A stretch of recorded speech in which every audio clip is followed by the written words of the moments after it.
Before we begin tonight's quiet journey through history, settle into a comfortable place, somewhere warm, somewhere still. Let your shoulders relax, let your breath slow down, and allow the noise of the day to fade softly into the background. This is your time now. A calm space. A gentle pause. In this video, we'll drift slowly into the past, not with urgency or tension, but with quiet curiosity, moving through old rooms, silent streets, and the everyday rhythms of another world. There is no need to stay fully awake. There is no need to concentrate hard. Just listen, let the atmosphere settle around you, and allow the story to carry you as far as you wish to go. And now, when you're ready, we'll step softly into our first scene, a quiet Soviet morning. The quiet Soviet morning, the day begins long before the sun rises. Most Soviet cities, from Leningrad in the west to Vladivostok in the east, wake in a slow, gentle rhythm, not with alarm clocks blaring, but with the soft creaking of wooden floors, the distant hum of a boiler turning on, and the faint, sleepy footsteps of early risers moving through the communal hallway. Inside a communalka, the air is cool. The windows hold tiny crystals of frost along the edges.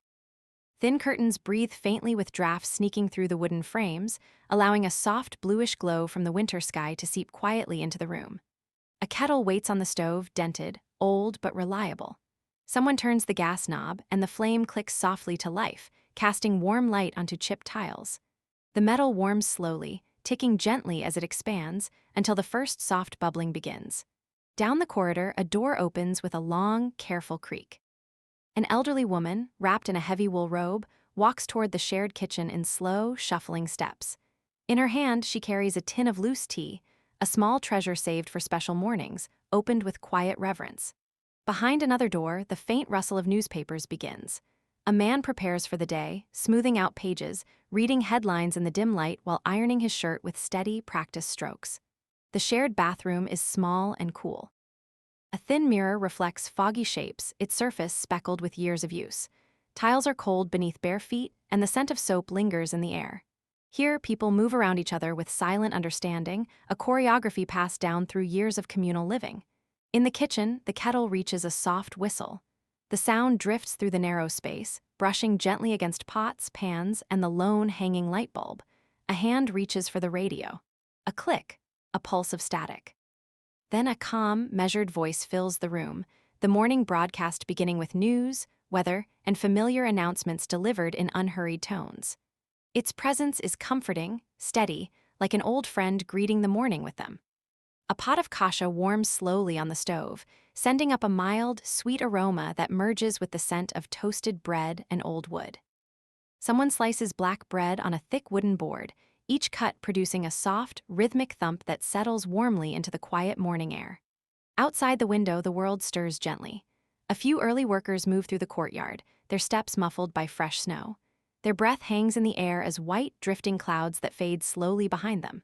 The children's playground stands frozen in place, the swings unmoving, the slide frosted over with shimmering crystals. A pair of pigeons rest on the windowsill, fluffing their feathers against the cold. They peck lightly at leftover crumbs, their tiny movements barely disturbing the calm. In the distance, the first tram of the day begins its route. The slow rumble grows gradually, until the metal wheels hum softly through the still morning air. Inside, doors open quietly throughout the apartment. A mother dresses her children in layers, fastening buttons with gentle fingers, wrapping scarves snugly around their necks. A man ties his shoelaces while sipping tea, sets his worn leather briefcase on the floor, and checks the clock, its small hands ticking faithfully as they always have. There is no rush, no hurry, only the smooth, predictable flow of morning life. Even small disagreements, whose turn it is to use the stove, who forgot to wash a cup, are spoken with tired softness, more ritual than conflict. The sky lightens slowly, shifting from deep blue to pale gray. Snow glitters faintly, each flake catching the first hints of dawn. One by one, people prepare to leave, pulling on boots, wrapping scarves, patting their pockets for keys, documents, and ration coupons. The door opens, releasing a quiet breath of warm air into the cold hallway. Their footsteps fade down the stairs and into the waiting world outside. When the door closes again, the apartment grows still, a warm, quiet pocket of calm left behind by the gentle rhythm of morning. Cold air greets them as they step outside, brushing softly against wool coats and thick scarves. The courtyard is silent, touched only by the faint crunch of boots pressing into untouched snow. A thin trail curves toward the street, left by someone who departed moments earlier, their footsteps slowly filling with drifting flakes. Above the apartment blocks, thin streams of smoke rise from chimneys, drifting lazily into the pale, grayish morning sky. The smell of coal lingers faintly, mixing with the crisp scent of winter. Windows glow dimly here and there, small pockets of warmth suspended above the cold streets below. Near the entrance, a man stands adjusting the collar of his coat, pulling it higher against the cold. He pauses for a moment, watching the breath unfold from his lips in slow, white clouds. The silence of the morning wraps itself around him like an extra layer of clothing. Along the sidewalk, a bakery owner unlocks a metal shutter with slow, careful movements. The hinge squeaks softly as it lifts, allowing warm air scented with fresh bread to spill into the cold street. A few early workers drift toward the scent, forming a small, patient cluster outside the door. A newspaper kiosk opens nearby. The vendor arranges stacks of newspapers with deliberate precision, brushing frost from the wooden counter. Customers approach quietly, exchanging coins with gloved hands. The faint rustle of unfolding papers mixes gently with the morning stillness. Down the street, a group of workers waits at a tram stop. Some rub their hands together for warmth. Others stand with shoulders tucked inward, scarves covering most of their faces. No one speaks loudly. They share the moment in peaceful silence. The tram approaches with a gentle metallic screech, slowing down as sparks flicker above its roof where it connects to the wires overhead.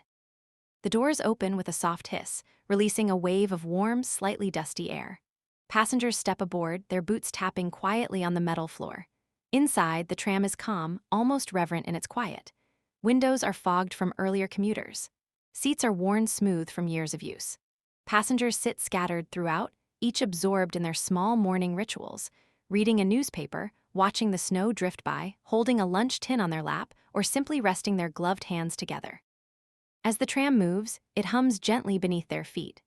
Buildings glide past the windows in slow frames, rows of gray apartments, small shops preparing for the day, trees dressed in winter frost. Children walk toward school in small groups, their boots crunching softly, the tassels of their hats bobbing with each step.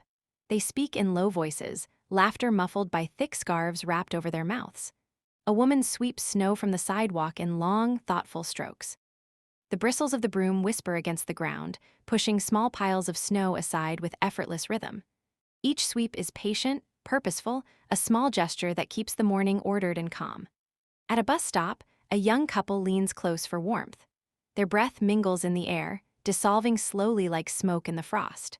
The bus arrives, rumbling softly, its doors opening with a gentle sigh to welcome them into its warm interior.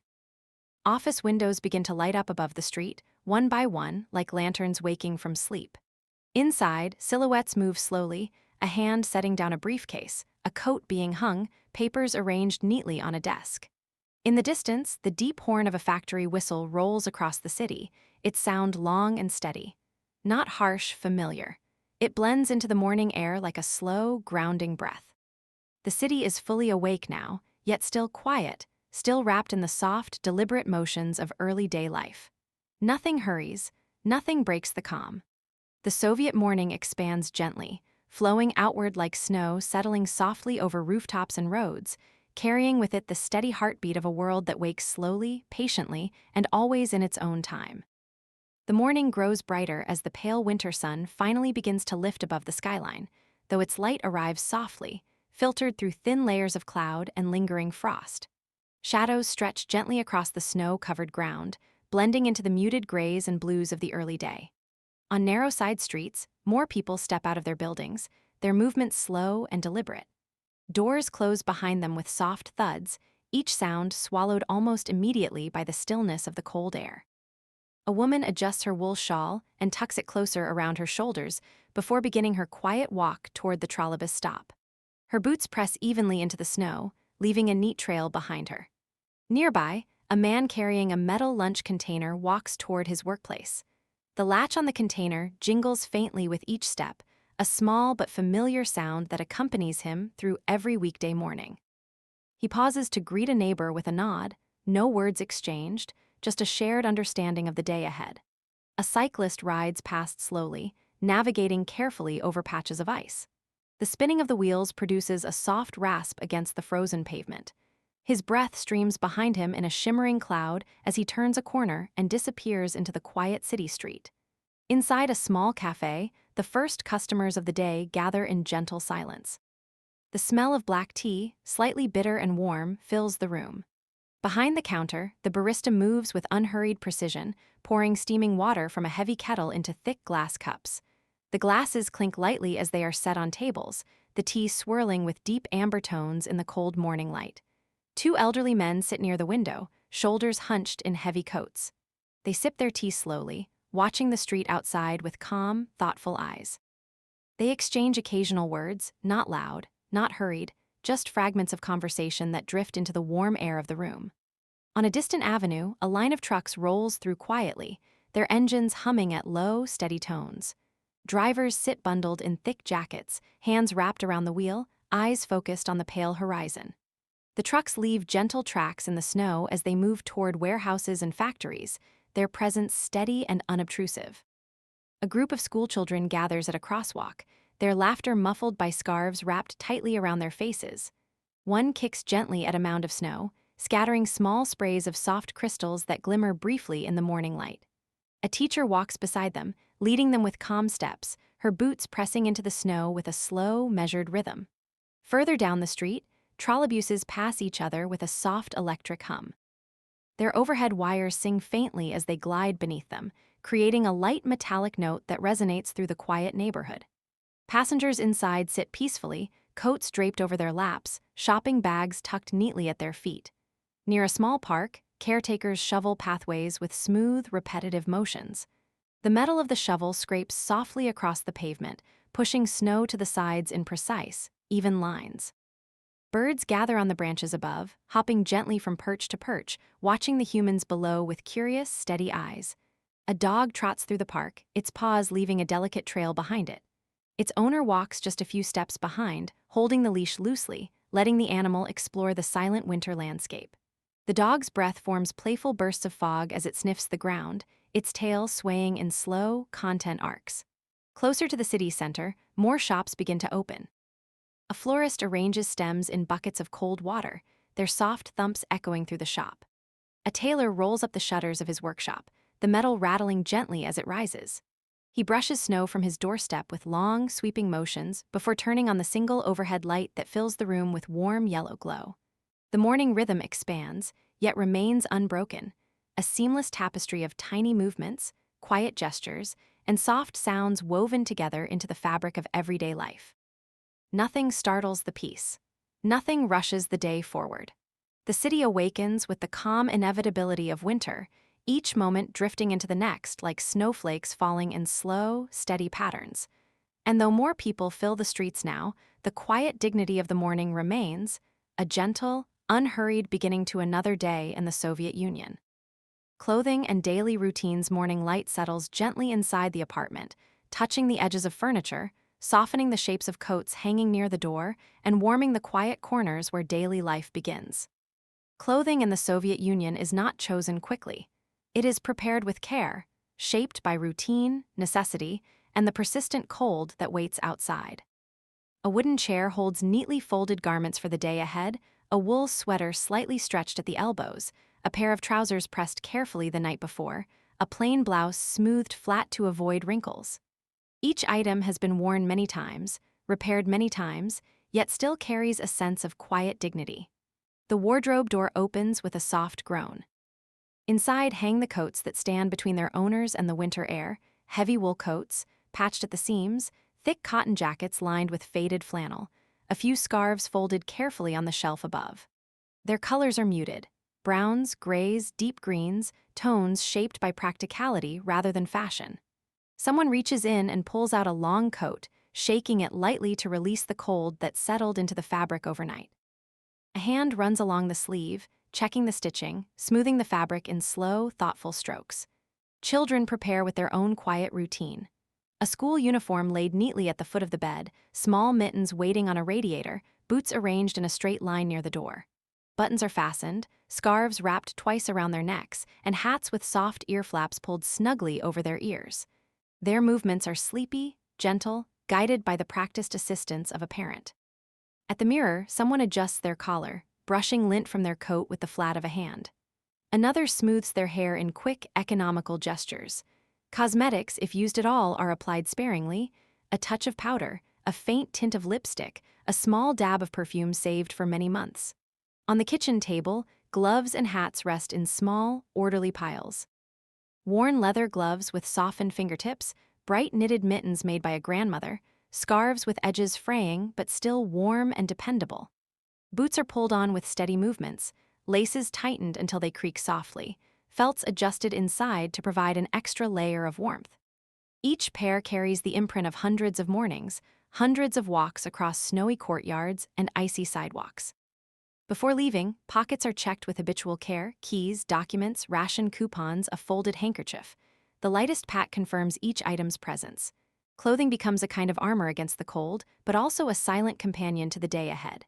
Every layer tells its own small story, of frugal winters, of careful mending, of items passed from one relative to another. Finally, everyone gathers by the door. Scarves are adjusted, hats pulled lower, gloves slipped onto waiting hands. The mirror near the entrance reflects a moment of stillness. A family prepared to face the outside world, bundled in quiet resilience. And when the door opens, the cold air flows in gently, meeting wool, cotton, and felt as old companions. They step out one by one into the winter morning, their clothing holding warmth close, carrying with it the calm rituals that begin every Soviet day. The hallway carries a faint draft as coats brush softly against one another, the fabric shifting with a hushed whisper. Even here, in this narrow space between home and the cold morning, clothing continues to play its quiet role, a final layer of warmth, a final moment of preparation before stepping outside. Someone reaches into a drawer near the door and retrieves a set of woolen insoles. They place them into their boots with slow, deliberate pressure, ensuring they lie flat to keep feet warm through long hours of walking or waiting at tram stops. The wool is slightly worn, pressed thin in the center, but still carries the gentle heat of past mornings. A mother ties a child's scarf one more time, making sure no gap remains between the coat and the soft wool around their neck. Her fingers move carefully, adjusting the folds until they sit comfortably. The child stands still, eyes half-lidded with early morning sleepiness, trusting the ritual without needing to speak. On a small shelf, jars of buttons and spools of thread sit in quiet readiness. They hold the means to mend sweaters, reinforce gloves, patch elbows worn thin by repeated winters. These tools wait patiently for evening hours when repairs are made slowly, under the warm glow of a single lamp. Someone pulls open a drawer of the hallway dresser. Inside lies a collection of winter necessities: extra shoelaces, thin wool socks rolled tightly into pairs, a tin of boot wax, a small brush with bristles softened by age. The tin is opened and the wax applied in small circles, the faint scent rising into the cool air. The brush follows in long, patient strokes, bringing a muted shine to the boots that stand ready. In another corner of the room, a woman lifts a knitted shawl from a peg on the wall. The yarn catches a bit of dust from the air, its fibers glowing faintly in the filtered morning light. She drapes it over her shoulders, letting the fabric settle with its gentle weight, a familiar embrace against the cold. A young man slides his arms into a heavy overcoat, the lining cool against his skin. He buttons it from bottom to top, each button clicking softly into place. At the final button, he inhales deeply, as though the coat itself centers him for the day ahead. A child pulls on a pair of thick mittens, struggling to fit thumbs into the right spaces. Their small hands wave in the air as they try to align the wool, and a quiet laugh escapes from a parent nearby. With a gentle tug, the mittens slide into place, soft, oversized, but warm. Near the coat rack, a set of hats waits in an orderly row. A man lifts his ushanka, running his fingers briefly over the soft fur before placing it on his head. Its ear flaps hang loosely for now, ready to be tied down if the wind grows stronger.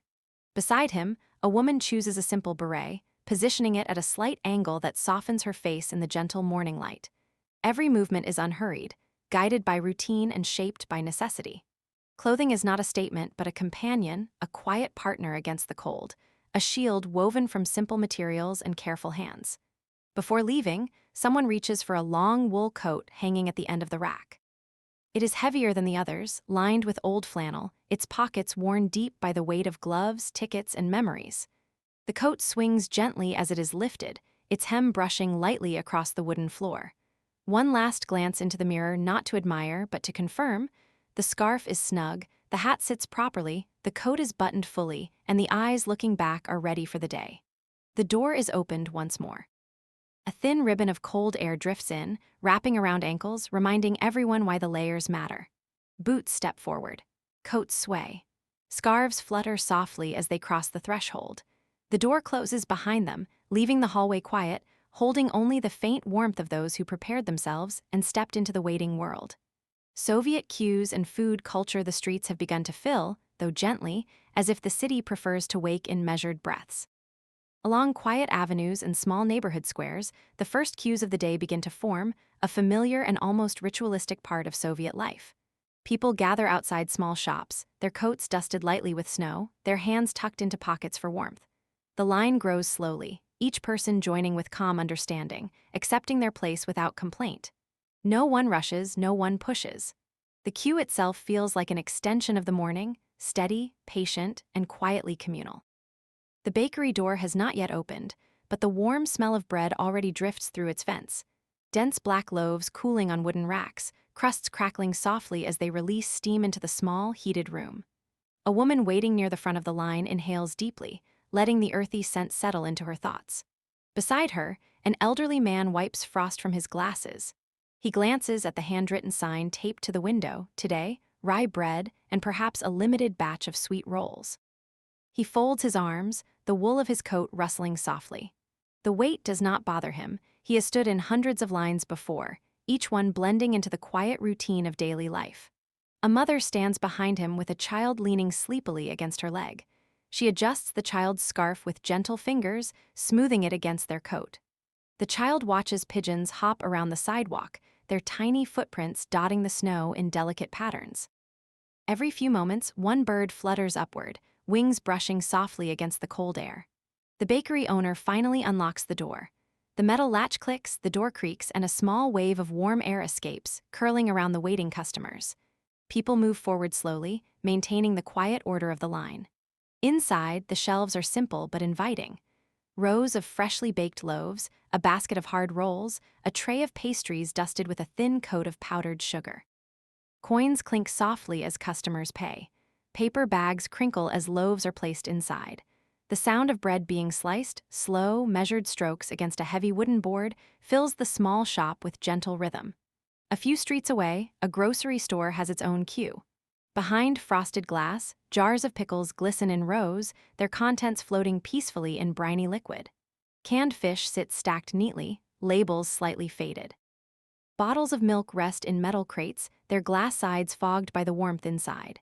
The door opens and closes with soft thumps as people step in and out. Inside, the air is warmer, filled with the familiar scent of cabbage, flour, and freshly cleaned floors. Shoppers speak in low murmurs, asking for sugar, for eggs, for whatever the store has managed to stock that day. A shopkeeper stamps ration cards with gentle precision. The stamp thuds softly, leaving small blue marks that track each purchase. The transaction is not rushed. It follows a steady rhythm, each step a habit learned over years. Nearby, in a small stolovaya, a Soviet canteen, workers gather for their morning meal. Metal trays slide smoothly across the counter. Steam rises from pots of hot porridge, from bowls of borscht with their deep red glow, from ladles dipping into tureens of cabbage soup. A woman behind the counter serves pelmeni, small dumplings plucked from boiling water and placed gently onto plates. The dumplings release soft wisps of steam as they settle.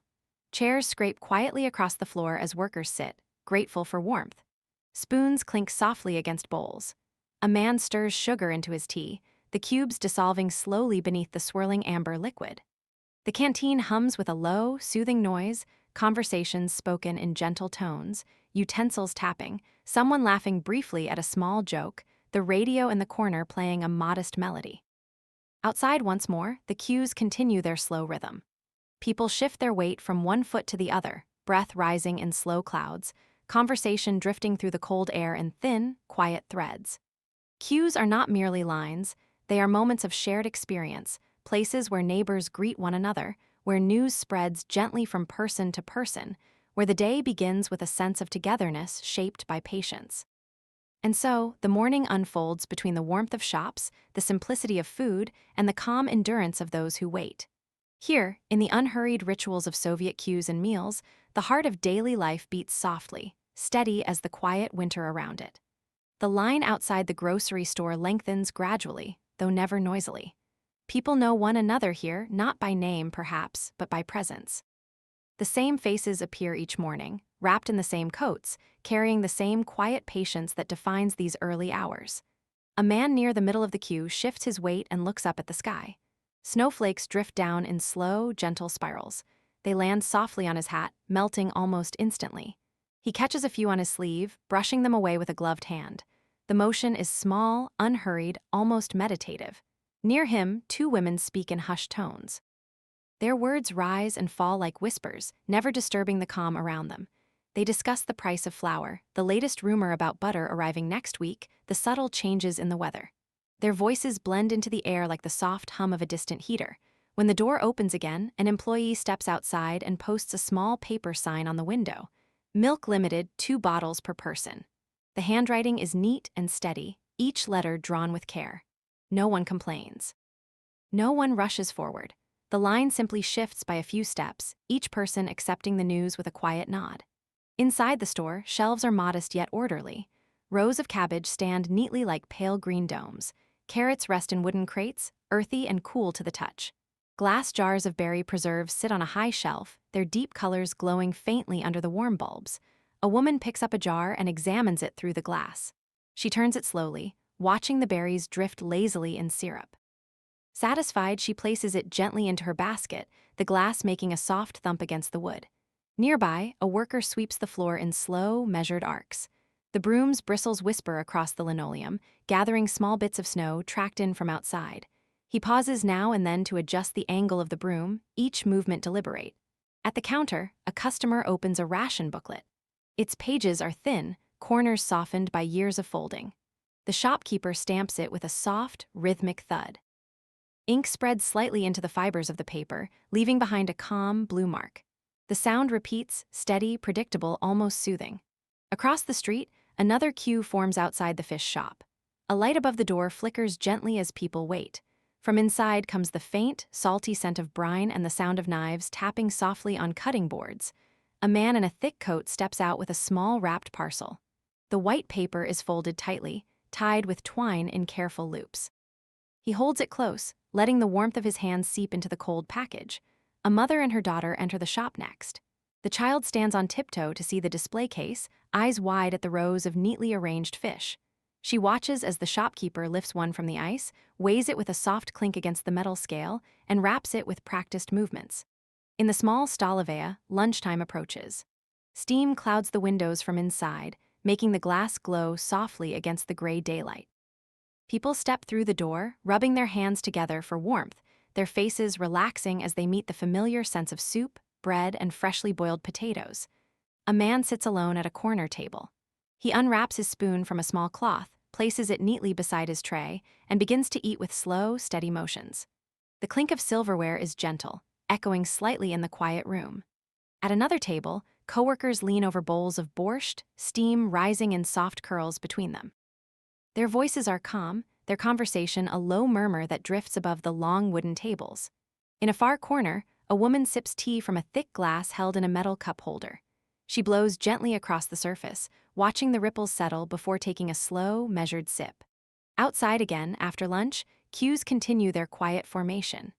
Each line becomes a brief moment of shared existence, a silent acknowledgement between strangers, a pause woven into the fabric of daily life. The rhythm is timeless, waiting, receiving, carrying home small comforts, a loaf of bread still warm, a handful of vegetables, a jar of something sweet for the evening. These simple exchanges form the heartbeat of the day, steady and unbroken, carrying a sense of calm familiarity that settles gently over the winter city. The midday light softens as clouds thicken, settling a gentle grayness over the city. In this muted glow, the queues become part of the landscape, long, quiet lines that seem to grow naturally from the sidewalks themselves. People wait not out of frustration, but out of routine, understanding that these pauses are woven into the structure of their day. At a corner shop, the line curves neatly along the wall. A few people stamp their feet lightly to keep warm. The sound is soft, rhythmic, muffled by snow. A woman removes her mitten for a moment to check a small handwritten list pulled from her coat pocket. The paper is worn, the ink fading in places, but the items remain clear enough: sugar, flour, tea, matches. She sighs gently, though not unhappily, then tucks the list back into her pocket before warming her hand again inside the mitt. Further along the sidewalk, a man opens his briefcase to retrieve a ration booklet. Wind flutters the pages before he secures them with a gloved hand. He flips through slowly, making sure he has the correct coupons for the day. The soft crackle of the booklet's pages blends seamlessly into the quiet murmur of the queue around him. Above the line, a balcony door opens with a faint creak. A woman steps out, wrapped in a shawl, and shakes a small rug over the railing. Tiny flecks of dust float downward, caught briefly in the cold air before disappearing into the snow. No one looks up, it is simply part of the neighborhood's morning rhythm. A delivery truck pulls up beside the grocery store. Its engine idles with a low, steady rumble. Two workers jump out, their boots hitting the pavement with soft, muted thuds. They lift crates stacked with bottles of milk, the glass clinking gently as they carry them inside. People in the queue shift slightly, straightening their backs, though no one breaks their calm. Inside the store, the rhythm continues at its own slow pace. Customers walk between the narrow aisles, their boots squeaking faintly on the clean floor. A young shop assistant restocks shelves with deliberate care, lining up jars so their labels face forward, adjusting loaves so their crusts form an even row. Her movements are quiet, thoughtful, as though she understands the comfort people find in this small sense of order. Near the back, a man inspects a pile of oranges, a rare luxury in winter. He picks one up, rolls it gently in his palm, feels the weight of it, inhales its faint citrus scent. A small smile softens his face as he places it carefully into his basket. At the checkout counter, the cash register dings softly with each sale. The sound is subtle, almost soothing, mingling with the murmur of bags being folded and ration cards being stamped with soft, deliberate taps. In the butcher's shop nearby, the scene is similar but quieter still. The butcher sharpens his knife with slow, even strokes, the metal sliding against stone in a soft, whisper-like sound. He calls each customer forward with a nod, his motions slow, his voice calm. The meat is wrapped in thick butcher paper, folded with practiced precision, tied with twine in neat, secure loops. Outside, the air grows colder as the afternoon approaches. The lines shift as people move between shops, their bags slowly filling with the essentials for the day. Children wait alongside their parents, kicking gently at small piles of snow, their laughter softened by scarves and wool hats. A man leaving the grocery store adjusts the weight of his bag, feeling the handles press into his gloved hands. He takes a moment to look down the street, at the other queues, at the quiet flow of pedestrians, at the trams sliding steadily along their routes. Everything feels connected, held together by the shared rhythm of waiting, receiving, and returning home. As the afternoon deepens, the queues begin to shorten. Shops close slowly, one metal shutter at a time sliding down with soft metallic sighs. The last customers leave with their bags held tightly, footsteps fading gently into the snowy distance. And the city exhales, settling into a quieter phase of the day, the steady pulse of its food culture and patient lines completing yet another calm cycle. A day at work the morning has opened fully now, and the city settles into the calm rhythm of its daily labor. Factories, offices, workshops, and collective farms all move at their own steady pace, not hurried, not frantic, but shaped by routine and quiet endurance. At the edge of a factory district, long brick buildings stand with windows fogged from the warmth inside. Workers enter through heavy metal doors, brushing snow from their coats as they step into the familiar hum of machinery. The air is warmer here, carrying scents of oil, metal shavings, and the faint tang of heated dust. In the changing room, benches line the walls. Coats are hung neatly, boots placed carefully beneath lockers. Workers change into heavy canvas overalls, smoothing the fabric across their shoulders, tightening belts with practiced movements. The murmur of quiet conversation fills the room, someone commenting on the weather, another mentioning a child's school performance, small pieces of life shared softly before the shift begins. On the factory floor, machines wake slowly. Belts begin to move with low whirs, gears turning in smooth, familiar cycles, lights flickering on above large workstations. The noise never becomes overwhelming. It settles into a steady background hum, something workers have heard so often that it blends into the rhythm of thought. A man steps to his station, checking gauges and levers. He wipes a bit of condensation from a steel surface with the back of his glove. The machine responds to his touch with obedient clicks. Nearby, a woman adjusts a conveyor belt, her hands moving with effortless certainty, her posture relaxed, as if she and the machine have shared countless conversations of quiet collaboration. In an office building across the city, the morning unfolds differently but with the same gentle order. Desks are arranged in straight lines, each one holding pens, ledgers, folders tied neatly with string. The soundscape is soft. Pages flipping, typewriter keys tapping in steady intervals, the occasional ring of a telephone punctuating the otherwise calm room. A clerk stands at a filing cabinet, sliding drawers open with slow metallic murmurs. He sorts papers into labeled folders, lifts stacks of documents with careful hands, and closes each drawer with a firm but gentle push. The air smells of ink, paper, and faint traces of polish used on wooden floors. In a different office, a secretary types letters on a sturdy typewriter. Her fingers dance across the keys with precise rhythm, not rushed, but continuous, like a quiet musical pattern. When she pauses, she reviews the page closely, her pencil tapping lightly against the edge of the desk. Meanwhile, on the outskirts of town, collective farm workers begin their day under the wide, wintry sky. Frost glistens on the fields, the landscape quiet except for the crunch of boots and the distant clucking of hens from a nearby barn. Inside the barn, warm breath from animals creates soft clouds in the cold air. Workers distribute feed in slow, methodical motions, their hands gloved, their coats heavy. They speak to the animals in low tones, voices carrying a rustic calm that settles into the hay-filled space. Tractors are inspected with practiced expertise. A man crouches beside one, brushing frost from the metal surface. He twists open a small valve, nodding with satisfaction at the smooth release of oil. Another worker climbs into the driver's seat, testing levers, warming the engine with a steady hand on the throttle. Back in the factories, mid-morning breaks begin. Workers gather near windows or at small metal tables. A thermos of hot tea is opened, steam curling upward into the warm, oil-scented air. Cups are shared. Spoons clink gently against enamel rims. Conversations are brief, spoken softly, yet they carry the companionship of people who share the same steady path each day. In offices, employees stretch their legs, walk to the hallway kettle, fill cups with hot water for tea or instant coffee. The kettle hisses quietly as it boils, offering a moment of warmth in the otherwise structured surroundings. Across all workplaces, time moves evenly. Tasks are performed with quiet precision, not forced, not hurried. There is a sense of predictability, a soft order, shaped by years of repetition and the shared understanding of each role. As midday approaches, the sun remains low, casting long shadows across factory floors, office desks, and open fields. The day continues, steady and calm, guided by hands that work with patience and hearts shaped by routine. Machinery settles into its steady rhythm as the day moves forward, each sound blending into a gentle industrial hum that becomes almost comforting. The factory is alive, but not chaotic. Everything functions with a sense of practiced harmony. Workers move with confidence, their motions slow and deliberate, shaped by years of repetition and quiet concentration. A man at a metal lathe adjusts a dial with careful fingers. The blade glides across a rotating cylinder, shaving thin curls of metal that fall softly to the floor.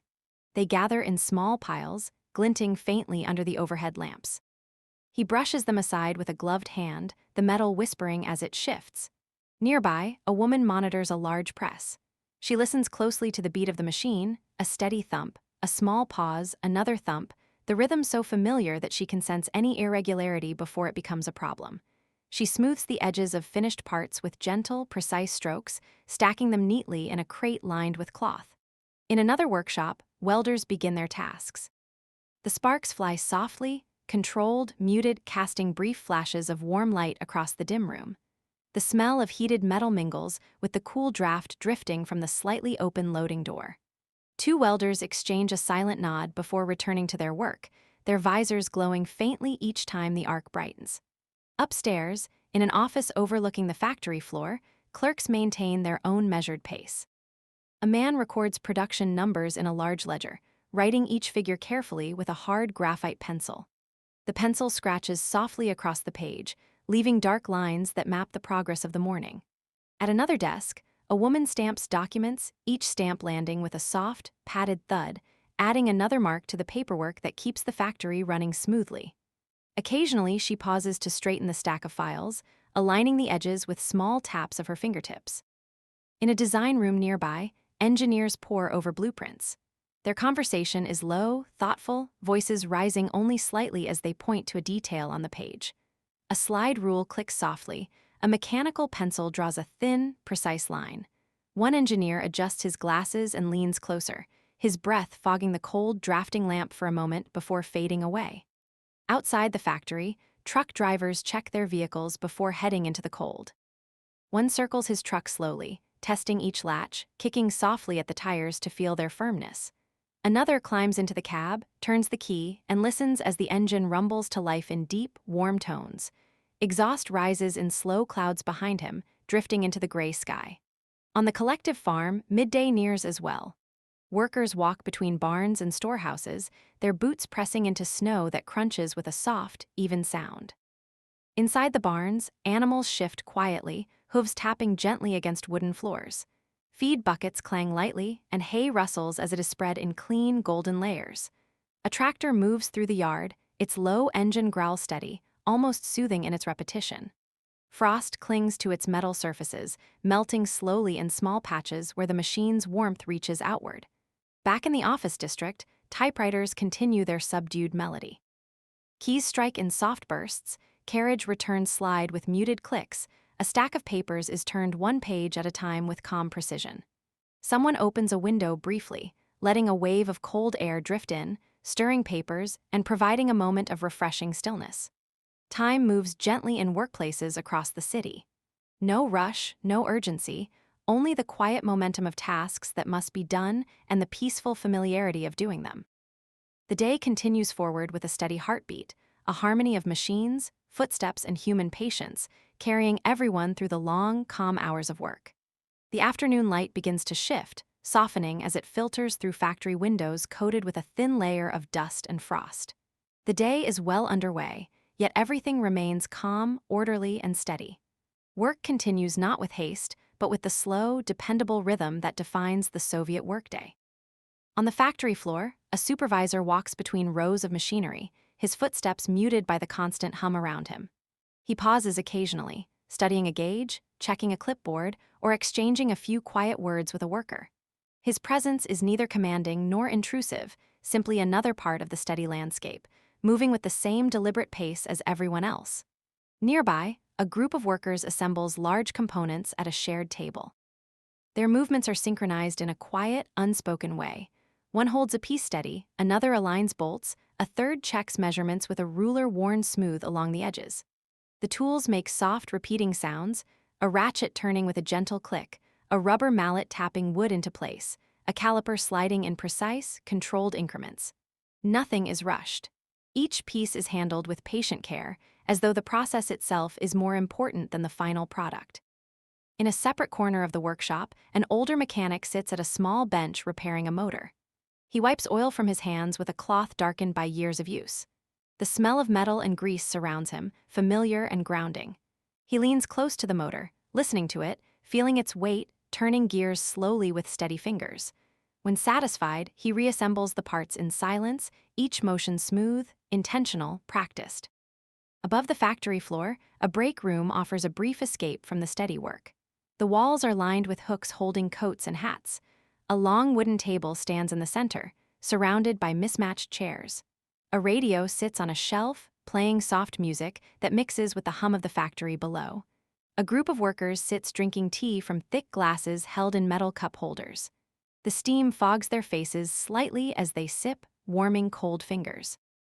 Someone shares a story about their child's school performance. Another mentions a small victory from the previous day.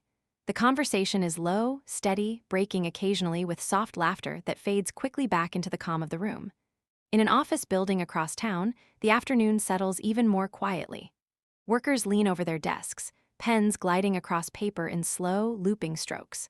The sound is faint, a soft scratching that almost disappears beneath the ticking of a wall clock. A woman organizes a series of reports, sliding them into folders with careful precision. She presses each folder closed, smoothing the edges with the flat of her hand.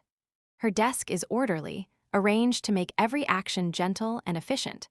On another floor, a man reviews diagrams. He traces the lines with a ruler, then copies them onto a fresh sheet of paper with slow, methodical movements.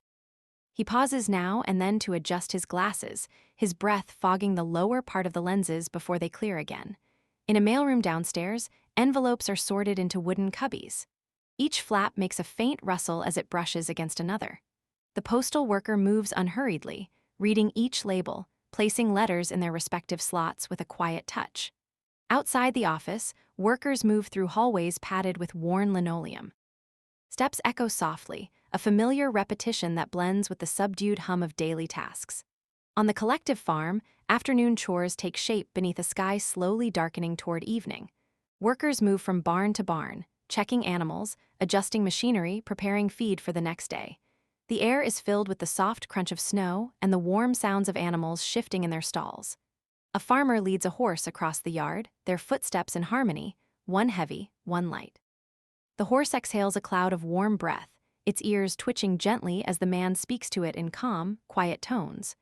Closer to the fields, a tractor plows a narrow path through the snow. Its engine rumbles steadily, vibrating through the ground in soft waves. The driver sits bundled in layers, hands steady on the wheel, eyes fixed on the track ahead. Every workspace, factory, office, farm shares the same stillness, the same restrained and thoughtful pace. Time drifts gently forward, guided by the collective focus of hands that move without rush. Nothing interrupts the calm. Nothing breaks the steady flow of the day. And as the afternoon deepens, the rhythm of work remains peaceful, unshaken, quietly carrying everyone toward the soft approach of evening. Soviet SCHOOLS and Youth Life school buildings stand calm and steady against the winter morning, their tall windows glowing faintly as students begin to arrive. The air outside is filled with quiet footsteps, children walking in small groups, boots crunching softly in the snow, scarves wrapped high on their cheeks, their voices low and gentle in the cold air. Inside, the halls are warm but subdued. Coat racks line the walls, already filling with thick winter jackets. Hats and mittens hang from hooks, dripping slowly as snow melts from their edges. The scent of chalk dust, wood polish, and damp wool settles into the air like a familiar blanket. Classrooms fill gradually. Desks are arranged in neat rows, each one holding a notebook, a pencil, and a stack of well-used textbooks. Students take their seats quietly, the soft scraping of chairs forming a gentle rhythm across the room. The teacher enters with calm steps, placing a worn briefcase on the desk. She removes a stack of papers, aligns them neatly, and writes the date on the chalkboard in slow, steady strokes. The chalk squeaks faintly, leaving crisp white lines that glow softly against the dark surface. Lessons begin without hurry. The teacher reads aloud from a textbook, her voice gentle and deliberate. Students follow along, turning pages carefully, their eyes tracing lines of text with quiet attention. In math class, the tapping of pencils becomes a soft, steady pattern. Numbers are written in neat columns. Equations unfold slowly, each step considered. A student raises a hand, asking a question in a shy, subdued tone.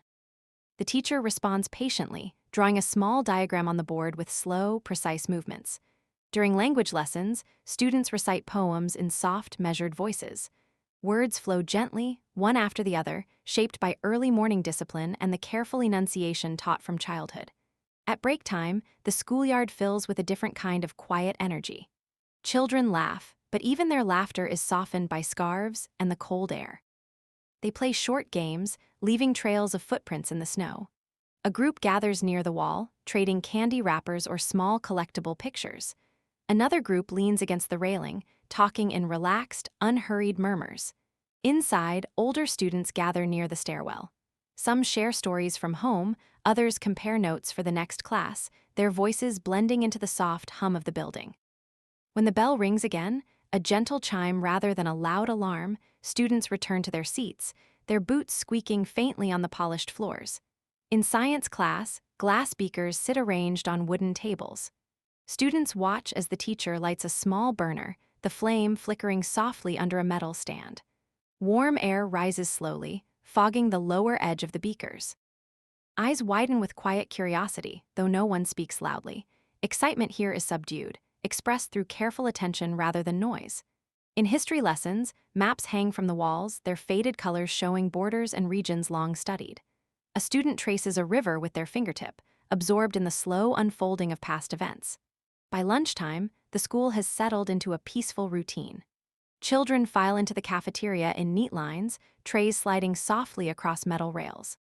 The smell of soup, bread, and warm porridge fills the air. They sit together at long tables, speaking quietly as they eat, spoons clinking gently against ceramic bowls. After lunch, activities shift slightly. Some students head to music class, where the sound of a piano drifts down the hall, soft melodies played with patience and care. Others attend physical education. Inside the gym, footsteps echo lightly on the wooden floor. Students jog slowly in circles, their movements controlled, rhythmic, calm. A ball bounces once, twice, then rolls to a stop with a soft hiss. As lessons continue, the daylight outside fades into a softer gray. Teachers guide students through reading exercises, science diagrams, handwriting practice. The room grows quiet as the day deepens, each student absorbed in their own small world of concentration. When school ends, coats and scarves are retrieved in unhurried motions. Children pull on boots, adjust hats, and button coats with slow, practiced care. They leave the building in small groups, their breath rising into the cold air as they walk home, their footsteps merging gently into the peaceful winter afternoon. The school day stretches into its gentler afternoon rhythms, and the quiet routines of Soviet youth unfold in layers, soft, steady, familiar. Halls that once echoed with the shuffle of morning footsteps now feel warmer, calmer, filled with the subtle sounds of learning and childhood drifting toward evening. In a small classroom, sunlight filters through frost-rimmed windows, settling onto rows of desks where students work silently. Pencils glide across lined paper, their tips leaving neat trails of ink and graphite. Some students copy notes from the board with slow concentration. Others rest their chins on their hands as they listen to the teacher's patient explanations. The room carries the faint scent of paper, chalk, and winter coats drying near the radiators. Down the corridor, the library stands like a quiet sanctuary. Shelves filled with well-worn books rise against the walls, textbooks, classic novels, collections of poetry wrapped in faded cloth covers. A librarian moves between the tables, adjusting stacks, smoothing the edges of books with gentle touches. Students sit scattered throughout the room, reading in silence.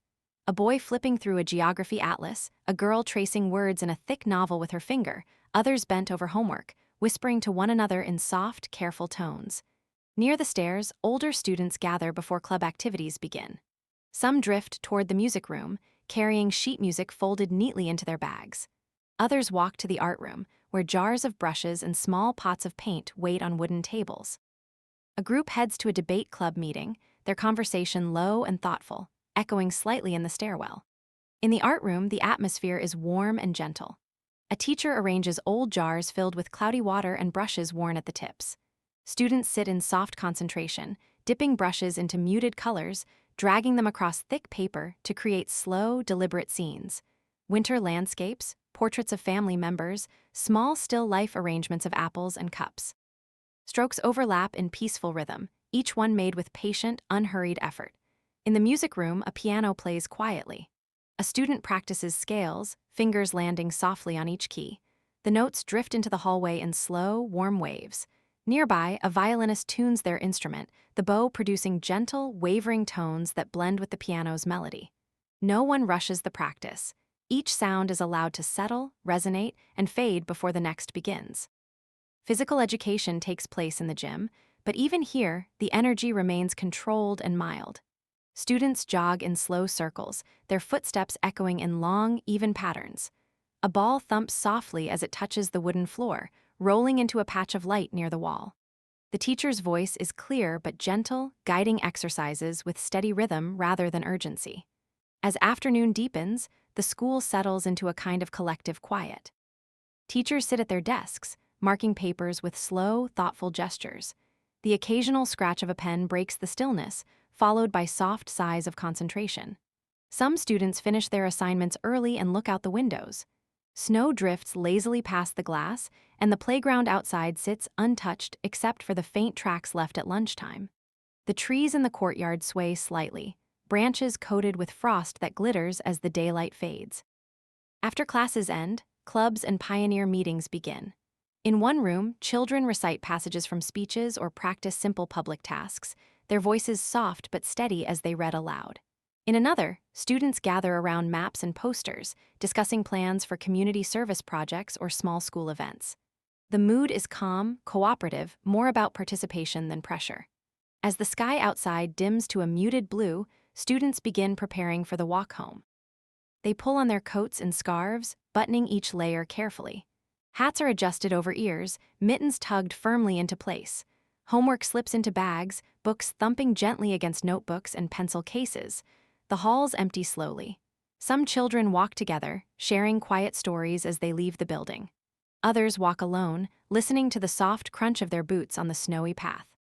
By the time the school stands empty, only the faint hum of radiators and the soft ticking of a hallway clock remain. And outside, children make their way home through the early evening calm, their small figures moving steadily across the winter landscape, each carrying a day shaped by learning, routine, and the quiet, unhurried rhythm of Soviet youth. The walkways around the school grow quieter as the afternoon transitions toward evening, but the life of Soviet youth continues beyond the classroom, in homes, courtyards, pioneer clubs, after-school groups, and the gentle rituals that shape the hours before nightfall. Inside the school building, a few classrooms remain lit, their warm glow spilling into the hallways. A teacher helps a student with a math problem, speaking softly as she guides the child's pencil across the page. In another room, two students erase the board, long strokes of the felt eraser leaving pale trails where chalk once was. Their quiet laughter echoes lightly, then fades. Slowly, the building releases its last wave of students. Outside, a faint winter dusk settles over the courtyard. Children gather in small circles before parting ways, some comparing homework assignments, others discussing stories they read in class, their voices rising and falling in low, gentle tones. A few linger to build small snow figures near the school steps. Gloves pat snow into soft, rounded shapes. A stick becomes an arm, a pebble becomes an eye. The figures are simple, but the act is peaceful, a moment where the day winds down without hurry. Families arrive to pick up younger children.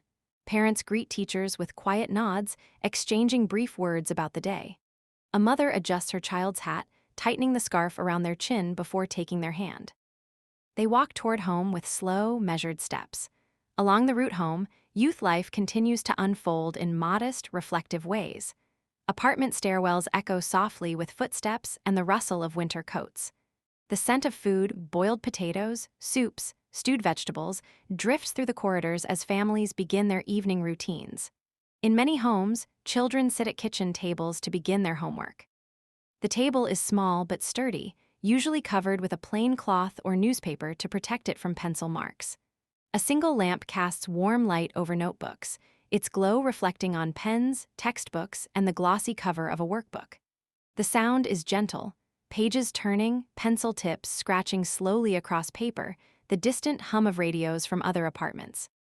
Parents may sit nearby, mending clothing or preparing dinner, occasionally offering guidance with a wordless gesture, a finger pointing to the correct page, a nod encouraging the child to continue. In the living room, a younger sibling plays with wooden blocks or a small metal toy car. Their movements are slow, thoughtful, absorbed in their own quiet world. The sound of the toy rolling toward a rug and stopping against its edge is soft, almost soothing. After homework, children often participate in simple evening routines. Some attend pioneer gatherings in community halls or after-school centers. Inside these buildings, the air is warm, slightly dusty from old curtains and wooden floors. Posters line the walls, their red and gold colors softened by age. Meetings proceed calmly. Children practice recitations, prepare small community projects, or listen to a leader speak in a measured, even tone. Questions are asked quietly, answers given thoughtfully. There is no frenzy, only steady participation. In hobby rooms, youth pursue crafts with peaceful attention. Needles pull thread through fabric in slow, careful motions. Models of airplanes or ships are assembled piece by piece, small tubes of glue squeezed gently, paint applied with delicate strokes. Others rehearse music, a flute playing soft notes, a balalaika strummed in gentle rhythm, the teacher guiding each attempt with a calming voice. Some children simply spend time in the courtyard outside their apartment blocks. They walk along snow-covered paths, draw shapes with sticks, or sit on benches bundled in their coats, talking about books, radio programs, or the next day's lessons. The courtyard lights flicker on, casting golden halos on the snow. Voices become softer as the cold deepens. Parents call their children in through open windows, their words floating into the air like warm breath. Back inside, dinner brings families together. Bowls are passed quietly, bread shared, stories exchanged in gentle tones. A child might speak about a favorite lesson, a parent might nod, listening carefully between spoonfuls of soup. When evening settles fully, children sit near windows, watching snow drift gently past streetlights. The world outside looks calm, untouched, as if wrapped in a soft blanket of silence. Soon, bedtime routines begin. Washing hands and faces, laying out uniforms for the next day, folding clothes neatly at the foot of the bed. A book is opened, a few pages read under dim light, eyes growing heavy with each line. The day ends as quietly as it began, in stillness, in soft breaths beneath warm blankets, in the steady heartbeat of a life shaped by structure, community, and the gentle rhythms of Soviet youth. Transport in the USSR, the city shifts into its slow afternoon rhythm as trams, buses, and trolleybuses begin their steady circulation through snowy streets. Soviet transport moves with a calm predictability, not fast, not flashy, but steady, reliable, and deeply woven into the fabric of everyday life. Along long avenues lined with winter trees, tram tracks glisten beneath a thin layer of frost. The first tram of the sequence appears in the distance, its metal wheels humming softly against the rails. Sparks flicker where the pantograph meets the overhead wires, tiny bursts of light that vanish as quickly as they appear. The tram approaches with a smooth, familiar sound, a low whir combined with the quiet clatter of wheels on steel. Its headlamp glows faintly in the winter haze, cutting a narrow path through drifting snow. At the stop, people wait in a patient cluster. Some stand with hands clasped behind their backs, others tuck their chins into scarves to ward off the cold. No one pushes forward. The approach of the tram creates a soft alignment of bodies, everyone stepping closer in calm unison. The doors open with a gentle hiss. Warm air flows outward, carrying the mixed scents of wool coats, metal rails, and the faint smell of electrical wiring. Passengers step inside one by one, stamping snow from their boots, moving slowly to find a seat or a place to stand. Inside, the tram feels like a small moving shelter. Windows fog with the collective warmth of passengers, tracing blurred outlines of the city passing outside. Seats are simple and worn smooth from years of use, their surfaces polished by countless commutes. A conductor walks through the aisle with soft footsteps, punching tickets with a small handheld tool. Each punch creates a delicate, crisp sound, one that blends into the gentle murmur of conversations and the hum of the motor beneath the floor. Outside, trolleybuses glide along wires stretched tightly between tall poles. Their movements are quieter still, an electric hush as they turn smooth corners, their rubber tires pressing softly against the snowy streets. Passengers board with calm motions, brushing snow from their shoulders before taking a seat near the heater vents that glow faintly beneath the benches. Buses follow their routes with heavier, slower steps. Their engines rumble softly, not loudly, but with a deep, steady tone that resonates through the frame. The warmth inside is comforting, filling the air with the subtle smell of diesel and winter clothing drying from melted snow. On rural roads, the scene shifts. Old buses rattle gently through long stretches of countryside, their windows revealing endless fields dusted with snow. Passengers sit quietly, watching distant barns and forests pass by in slow procession. The rhythm of the engine becomes almost hypnotic, a steady vibration felt through the seat, encouraging drowsiness on long rides home. In smaller towns, horse-drawn sleds still glide along icy paths, their runners carving long, smooth lines into the snow. The horses snort softly, their breath rising in warm clouds. The jingling of harness bells creates a soothing, rhythmic music as the sled moves steadily forward. Back in the city, metro stations offer a deeper kind of quiet. Staircases descend into warm underground corridors lined with tile and soft yellow lights. The air is still, carrying the faint echo of footsteps and the distant whoosh of arriving trains. Trains pull into stations with a soft rush of displaced air. Doors slide open, and passengers exit in calm, orderly streams, no pushing, no frantic motion, just the quiet exchange of people moving from one place to another. Inside the carriages, metal poles are cool to the touch. Seats are arranged neatly, their patterns muted by time. A few riders read newspapers, turning pages slowly. Others stare at their reflections in the darkened windows, watching the tunnel lights flicker past in steady intervals. Every mode of transport, whether electric, diesel, or drawn by horses, shares the same unhurried character.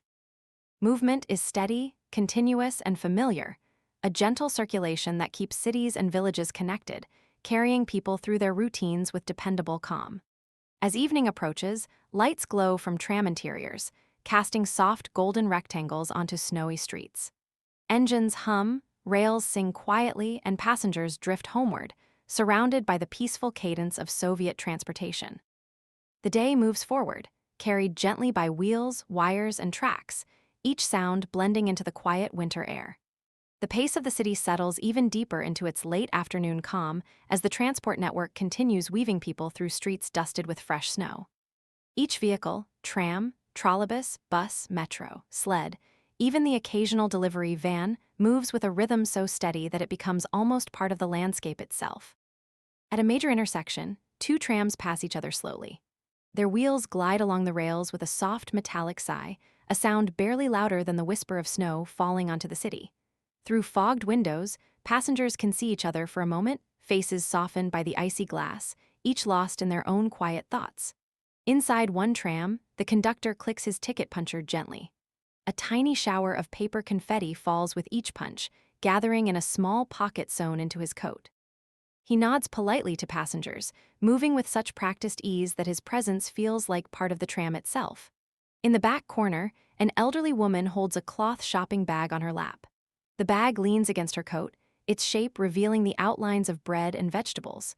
She watches the snow outside with calm eyes, the motion of the tram rocking her gently with each turn. A student sits nearby, a textbook open across their knees. They read slowly, pausing occasionally to glance at the window as if the drifting snow helps them understand the material better. Pages turn softly, the sound barely audible above the hum of the tram. A few stops away, a trolleybus glides under wires that sing softly in the cold air. The overhead connectors buzz faintly as the vehicle moves through intersections, sending little vibrations along the cable lines. Passengers sit quietly, their coats steaming as the warm air inside melts the snow clinging to their shoulders. The driver's hands rest steadily on the wheel, guiding the trolleybus through wide, gentle turns. The dashboard glows with a faint amber light, casting warm hues across the interior. With each stop, the doors open to release a cushioned whoosh, letting cold air drift in before sealing the warmth again. On a nearby boulevard, a line of buses idles at a terminal. Engines rumble softly beneath the deep cold, forming a low, soothing chorus. A mechanic walks along the row, tapping tires lightly with a long metal rod. Each tap produces a muted, resonant thump as he checks the pressure with experienced ears. Passengers board bus number 47 one by one. Metal handrails are cool to the touch, seats slightly rough from age. The heater beneath the benches hums a gentle warmth upward, creating a cozy refuge as the city drifts by outside. Meanwhile, the metro stations deepen their evening stillness. A long escalator carries passengers downward, the steps clinking in soft, mechanical rhythm. Advertisements and posters on the walls glide past slowly, their colors dimmed by decades of exposure. At the bottom, the station opens like a warm cavern, wide, quiet, lit by yellow lamps that cast soft halos across polished floors. A train arrives with a muted roar that softens quickly as it slows. Doors open smoothly, and passengers step in with measured, unhurried movements. Inside, the seats are rigid but familiar, lined in simple patterns. A man sits reading a newspaper, each turn of the page creating a gentle rustle in the warm air.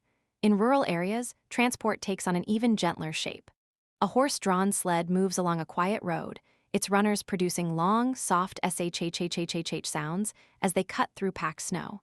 The horse's hooves strike the ground with slow, rhythmic certainty. The driver hums quietly, the tune blending into the cold air as trees pass by in blurred white silhouettes. At small village stations, wooden benches sit beneath dim lanterns. A handful of people wait calmly, breathing clouds into the fading light. The occasional bus appears on the horizon, its headlights glowing faintly through the drifting snow. As it pulls in, brakes exhale a gentle hiss, and doors swing open to welcome passengers into its warm interior. Back in the city, evening rush begins, but even rush hour here feels calm, almost contemplative. Lights flicker on inside trams and buses. Golden rectangles fall across the snow as vehicles glide past. Boots scrape lightly on metal steps, children lean sleepily against windows, and workers returning home close their eyes just for a moment, listening to the steady hum beneath them. Transport becomes a moving cradle for the entire city, a network of warm vessels gliding through winter, carrying people from work to home, from school to evening routines, from noise to quiet.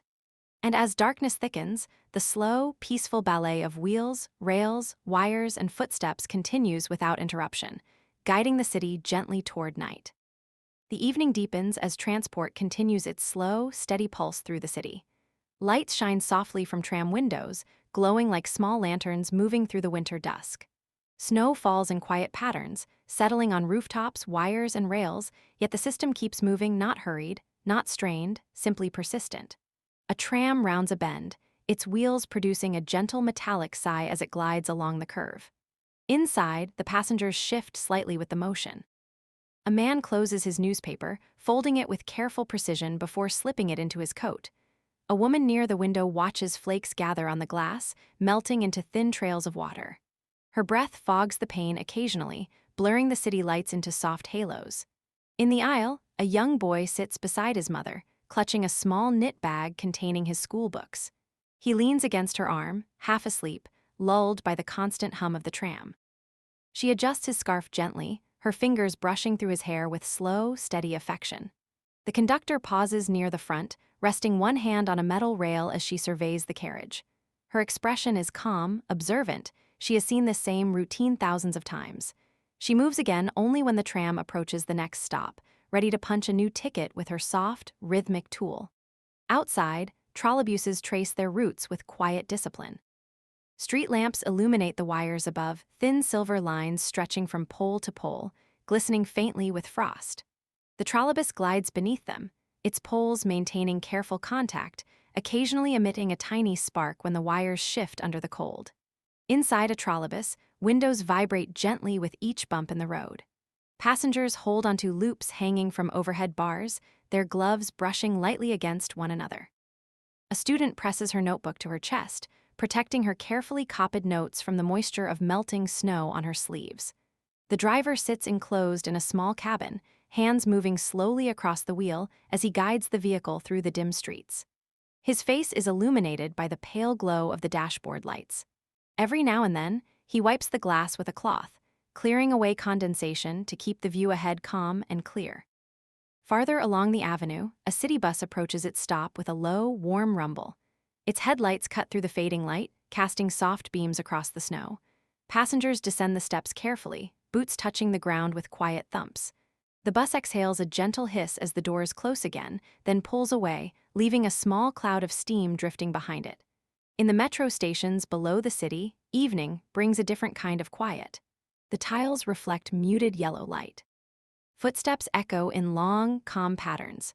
A train arrives with a low, whispering rush, its brakes releasing a soft sigh as it settles beside the platform. People step inside with unhurried movements. They sit in tidy rows, their faces soft with the fatigue of the day, but untroubled.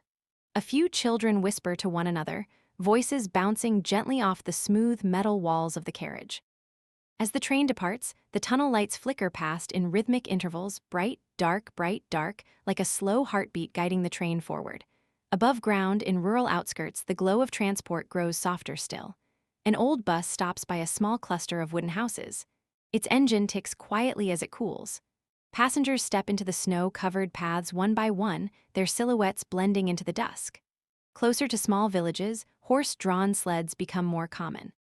A driver wraps himself tightly in a heavy coat, the reins held loosely in gloved hands.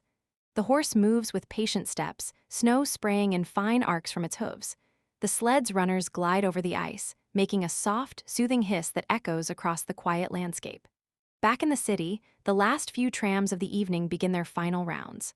Their bells ring softly before each stop, a delicate chime, almost musical in the quiet winter air. Passengers exit with calm footsteps, their shadows stretching across the snow as they walk toward home. The tram pulls away slowly, its lights fading into the distance until nothing remains but the soft imprint of rail lines in the snow and the faint hum of electric wires cooling in the night. Transport winds down, but never stops completely, its gentle movement a constant thread woven through the calm fabric of Soviet life. Leisure and entertainment as evening settles across the city, the pace of life softens even further. After work and school, Soviet families ease into quiet routines that bring warmth, comfort, and small moments of calm enjoyment. Leisure here is simple, steady, and unhurried, a gentle extension of the day's peaceful rhythm. In many homes, the radio becomes the evening companion. Its warm, amber dial glows softly in dim rooms. A familiar announcer's voice drifts through the air, speaking in steady tones about literature, culture, or music. Programs play slowly, classical pieces, folk melodies, calm discussions, the kind of sound that fills a space without overwhelming it. Children sit near the radio, resting their heads on folded arms, listening as old stories or historical tales unwind in soothing, measured words. Across the apartment blocks, televisions flicker behind curtains. The picture is small, the colors muted, but the atmosphere is warm. Families gather around the screen, watching documentaries, theater performances, or news broadcasts delivered with steady, deliberate pacing.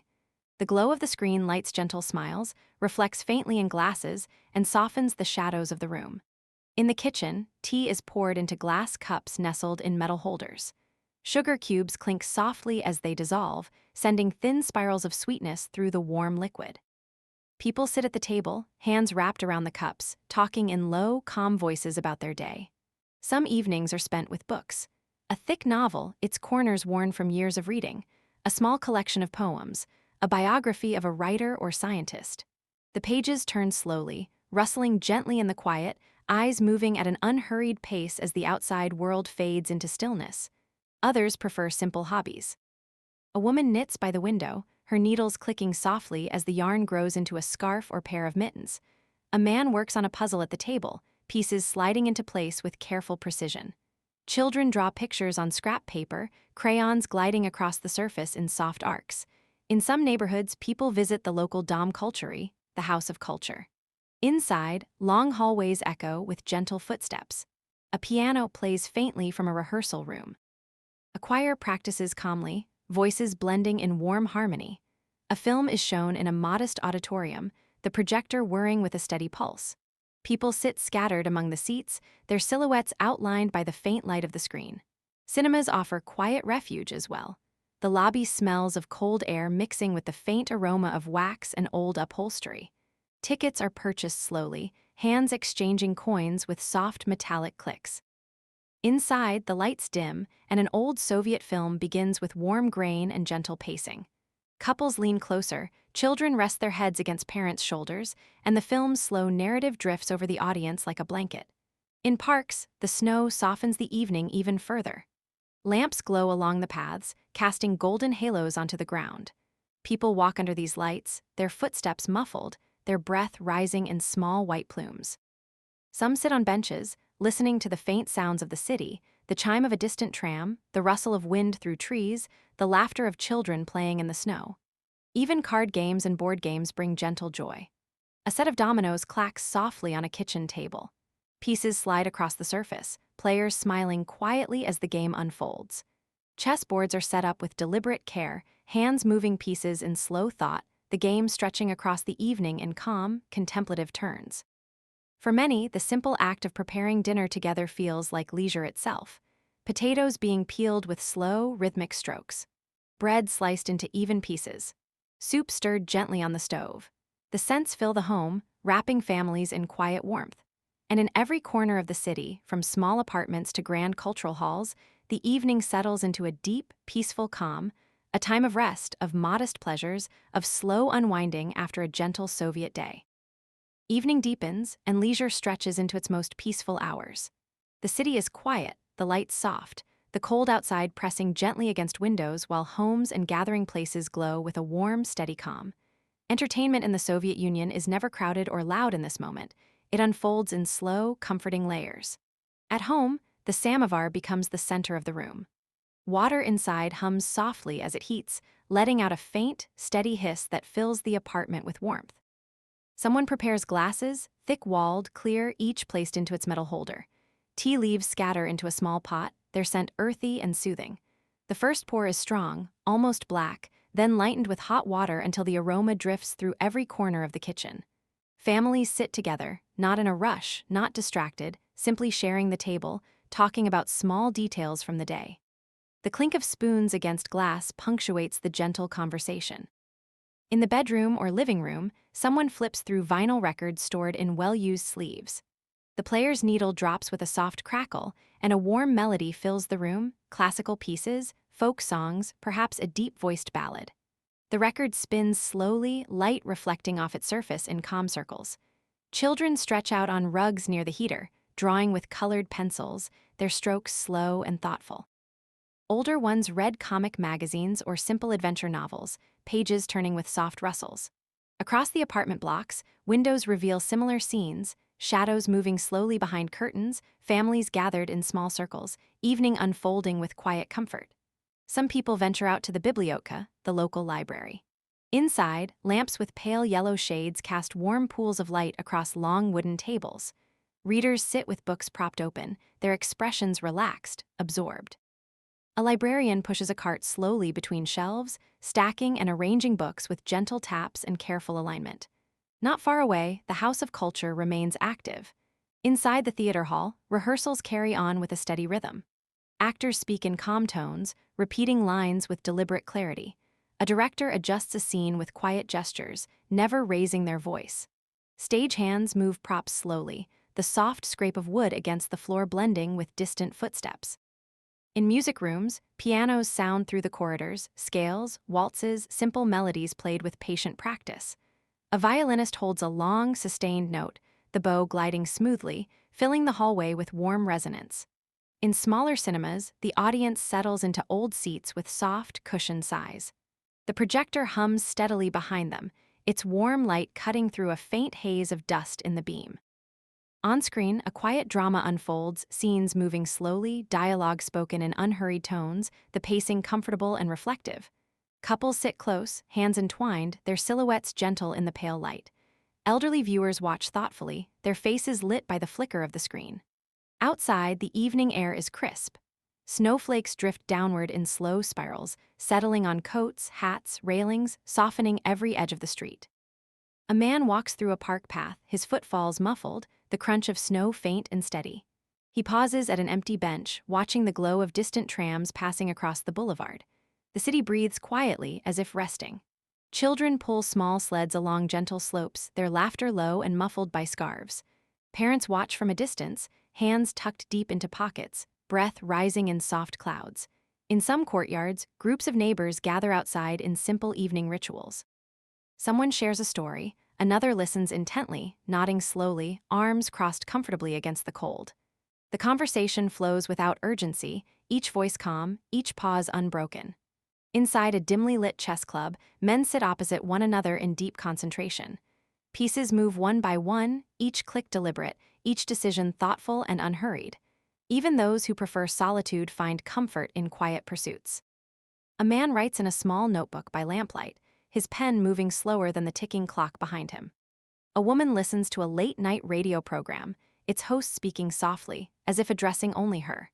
The entire city, in every building and every street, feels wrapped in the same gentle rhythm, a shared understanding that evening is a time to unwind, to breathe, to find pause. And so, leisure stretches into night, unpretentious, peaceful, and guided by the slow, calming currents of Soviet life. Soviet apartments and home life evening settles quietly into the walls of Soviet apartments, wrapping every room in a soft, familiar warmth. The buildings themselves, long blocks of gray concrete or old brick, appear calm from the outside, but inside, each home glows gently with its own small rituals, humble comforts, and steady routines. The entrance corridor is the first to greet returning footsteps. Coats are hung on sturdy hooks worn smooth by years of use. Boots are placed neatly on a rubber tray by the door, snow melting slowly into small shining puddles. Scarves are shaken gently, mittens draped over radiators to dry overnight. Inside, the apartment air is warm from the central heating. You can feel it rising through the pipes, a soft metallic warmth that hums behind the walls. Radiators tick occasionally, expanding and contracting in the quiet like an old, faithful companion. In the living room, furniture stands in compact arrangements. A simple couch covered with a patterned blanket, a wooden coffee table with varnish slightly faded, a wall unit displaying glassware, family photos, and a few treasured books. The overhead light is modest, its soft yellow shade casting gentle shadows across the room. A television rests on a small stand, its screen flickering with evening programs. People gather on the couch or sit on small stools pulled close, watching a ballet performance, a documentary, or a quiet drama. The room feels peaceful, the glow of the screen reflecting softly in the glass cabinet doors. In the kitchen, the heart of most Soviet homes, life continues with steady warmth. A pot simmers on the stove, its lid rattling gently with the slow rhythm of boiling water. Steam clouds the window, blurring the view of snowy courtyards outside. The table is covered with an oilcloth featuring simple floral patterns. A loaf of bread sits at the center, next to a ceramic butter dish and a plate of sliced cucumbers. The kettle whistles softly, its familiar song signaling time for evening tea. A mother pours hot water into glasses, the metal cup holders warm against her palms. A father cuts bread into thick slices, the knife making slow, steady thumps against the wooden board. Children sit quietly, eating soup, drawing in small notebooks, or listening to the soft radio music playing from the corner. Evening chores unfold without fuss. Laundry is hung on lines stretched across the bathroom, steam from a recent bath still clinging to the tiled walls. Clothes sway slightly as the warm air dries them through the night. A bar of soap rests in its dish, edges rounded from many uses. In bedrooms, beds are small but neatly made. Wool blankets lie smoothed across the surface, their woven patterns faded but comforting. Pillows are fluffed, sheets tightened, nightgowns and pajamas laid out for later. A small desk stands beside a window, often shared by children completing their homework. Notebooks are stacked carefully, pencils sharpened to fine points, a dim lamp casting a warm halo on their work. The room carries the faint smell of paper, graphite, and cooling radiators. On shelves near the door, jars of preserves sit in quiet rows. Plums, cherries, cucumbers, mushrooms, each jar a memory of warmer seasons, stored away for comforting winter meals. Their colors glow softly in the low evening light like amber lanterns guarding the kitchen. Neighbors' sounds drift gently through the walls, the faint clink of dishes, the murmur of a radio, slow footsteps crossing a wooden floor. These sounds are familiar, comforting, a shared soundtrack of communal life. In the bathroom, warm water runs with a steady, calming rhythm. Someone washes their face, steam rising into the mirror and fogging its surface. A towel warms on the radiator, soft to the touch when wrapped around cold hands and cheeks. As night deepens, rooms grow dimmer. Lights are switched off one by one. The glow of the lamp in the living room softens, the television goes silent, and the quiet hum of heating becomes the evening's final lullaby. The apartment settles into peaceful stillness, a sanctuary shaped not by luxury, but by warmth, routine, and the comforting rhythm of simple, shared Soviet home life. The apartment grows quieter as the evening deepens, yet the small details of home life continue in soft, unhurried motions. Every corner holds traces of routine, gentle rhythms carried out with care, familiarity, and the subtle warmth of a lived-in space. In the living room, the wall unit becomes a quiet centerpiece. Behind its glass doors, porcelain dishes gleam softly under the dim light. Cups with gold rims, tiny pattern plates saved for special occasions, a teapot decorated with fading floral designs. These items rarely leave the cabinet, but their presence offers a sense of order and quiet pride. Beside them, family photographs stand in small wooden frames. Black and white images of weddings, military service, childhood moments, each one a still memory, each one softened by the passing years. Sometimes someone pauses to dust them gently, their fingertips brushing the edges with affectionate care.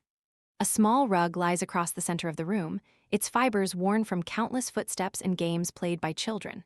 The colors are muted, but the warmth it adds to the wooden floor is unmistakable. On the windowsill, potted plants rest in ceramic pots. A rubber plant with dark, glossy leaves, a geranium with delicate red flowers, a few succulents passed from neighbor to neighbor. Their soil is slightly dry from the heat of the radiator below, so someone pours a little water carefully, watching it sink slowly into the earth. The evening deepens in the kitchen as well. Someone washes dishes at a slow, steady pace, the running water creating a soft, continuous hum. Plates clink lightly as they are stacked, steam rising in thin trails from the sink. A towel is draped over a chair to dry, its edges damp and cool to the touch. A jar of homemade jam is opened, the lid twisting with a gentle pop. The scent of preserved cherries fills the room, a reminder of warm summer days long past. A spoon scrapes against the inside of the jar, and the sweet mixture is spread across thick slices of fresh bread. On the stove, a pot of potatoes cools slowly, the lid rattling faintly each time a bit of steam escapes. A wooden spoon rests across its handle, a small detail of routine that keeps the kitchen feeling lived in and warm. In the hallway, someone polishes their shoes for the next morning. The brush moves in slow, circular motions, its bristles making a soft rasp against the leather. The shoes shine faintly under the single overhead light, prepared for another calm day ahead. Children retreat to their room, settling into small evening rituals of their own. One writes in a diary, the pencil gliding gently across the page, pausing now and then as thoughts form quietly in the mind. Another organizes school books on a shelf, tapping them into a neat row before stepping back to admire the order. In a corner near the radiator, a cat curls into a tight, contented ball, its fur warmed by the constant heat. It purrs in a low, gentle rumble, a sound that settles into the room like a soft blanket. On the balcony, frost gathers on the railing. Someone steps out briefly, inhaling the cold air that feels sharp but refreshing. Snowflakes drift down slowly, landing on winter coats where they melt into tiny droplets of water. The quiet outside matches the quiet within, two worlds breathing softly together. Back inside, lamps glow dimly. Their warm light spills across bookshelves, the surface of the table, the patterned wallpaper that holds the marks of years. A small scuff near the corner, a slight wrinkle where the paper was patched, stories embedded in every imperfection. As bedtime nears, blankets are shaken out over mattresses. Sheets are smoothed carefully. A parent tucks in a child, straightening the covers with slow, gentle hands. The rhythm of the day winds down like a lullaby. The last lights switch off one by one. The apartment settles, breathing softly in the darkness. Pipes hum quietly in the walls. The radiator ticks. Footsteps from a distant neighbor glide faintly across the ceiling. And the entire home, wrapped in the comfort of nightly routine, drifts into a deep, peaceful stillness, a quiet sanctuary against the cold winter outside. The Soviet evening night settles slowly over the city, and with it comes a deeper stillness, a kind of quiet that wraps itself around apartment blocks, courtyards, and streets like a heavy, calming blanket. The harsh edges of the day soften, giving way to warm lamps, gentle voices, and the steady routines that bring families into the peaceful final hours before sleep. Outside, the snow glows faintly under the yellow streetlights. Each flake drifts down in slow, unhurried spirals, settling onto rooftops, tram lines, and the bare branches of winter trees. The wind moves lightly through courtyards, rustling the dried vines on old brick walls, but even this sound feels subdued, as if the night itself prefers silence. Inside the apartment, the atmosphere grows warmer, dimmer. A lamp in the corner casts a soft circle of light across the living room. Its glow touches the edges of curtains, reflects faintly in glassware behind cabinet doors, and creates gentle shadows that sway with every small movement in the room. Dinner has ended, but the kitchen still hums with quiet life. The kettle sits cooling on the stove. A few plates dry in a rack, their porcelain edges shining softly. Someone wipes the table in slow, steady motions, the cloth brushing rhythmically across the oilcloth surface. In the living room, the radio plays a late-night program. A calm, soothing voice reads a piece of literature, pausing with thoughtful silence between lines. Soft orchestral music fades in and out, its gentle melodies weaving themselves into the background. A father sits in an armchair, legs crossed, reading a newspaper folded neatly into thirds. He turns the pages slowly, the soft rustle blending with the quiet hum of the radiator. A mother mends a small tear in a coat sleeve, her needle moving with patient, deliberate care. The thread glints faintly each time it catches the lamplight. Every stitch is small and precise, a quiet act of preservation, the kind practiced countless times before. Children sit nearby with toys spread across the rug. A small wooden train moves along imaginary tracks. A doll is tucked gently into a fabric crib. Their voices are soft, their play unhurried, as though the evening itself encourages gentleness. In the hallway, a coat hangs open on a hook, still releasing faint traces of cold air gathered from outside. Boots sit drying beneath the radiator, their leather slowly warming with a comforting scent of earth and winter. Outside, a tram passes with a distant hum. Its bell rings once, a small, echoing chime that drifts into the night like a passing thought. Through the window, its lights create brief streaks on the frosted glass before disappearing into the quiet streets beyond. Some families gather around the table for a final cup of tea. Sugar dissolves slowly, Spoons clink gently against glass, and warm breath fogs the rim with each sip. Conversations drift at a relaxed pace. Simple reflections on the day, thoughts about tomorrow, stories retold for comfort rather than necessity. In other rooms, students finish their homework under the gentle glow of desk lamps. Their pencils slide softly across lined paper, pausing now and then as they consider the next word or number. The lamp casts a tight circle of warm light, isolating the small world of their work from the dim room around them. A cat jumps onto the windowsill, curling into a small, warm coil. It watches the falling snow with half-lidded eyes, the slow blinking of a creature perfectly content in the stillness of night. As it grows later, lights go out one by one. The radio clicks softly before falling silent. The last kettle is emptied, its steam fading like a sigh into the air. In the bedrooms, beds are turned down. Blankets are smoothed with gentle hands. Someone adjusts the pillow, pulls the curtains closed, and lowers the brightness of the lamp until the room glows in soft golden dimness. The city outside grows quieter still. Even the wind seems subdued, whispering gently through alleyways and brushing lightly against window panes. Apartment after apartment falls into peaceful calm. The day ends without rush, slowly, softly, with the quiet dignity of a world accustomed to stillness. And in that quiet, wrapped in the warmth of homes and the softness of night, the Soviet evening settles into its final, restful breath, preparing gently for the dreams that follow. The night deepens further, and the atmosphere inside the apartment becomes almost entirely hushed, a sanctuary of warmth held gently against the vast winter cold outside. The Soviet evening now settles into its slowest, calmest cadence, where every movement feels softened, every sound mellowed, every minute stretched quietly into the next. In the living room, the lamp's glow has dimmed to its lowest setting. Its light spreads thinly across the patterned wallpaper, casting long, soft shadows from the furniture. The room feels smaller now, cozier, as if the walls themselves draw a little closer to keep the warmth contained. On the table, a half-finished crossword puzzle lies open. A pencil rests beside it, its tip dulled from earlier effort. A few words remain blank, but no one minds. They can be filled in tomorrow, when the day begins again with quiet purpose. A radio quietly plays the last broadcast of the night.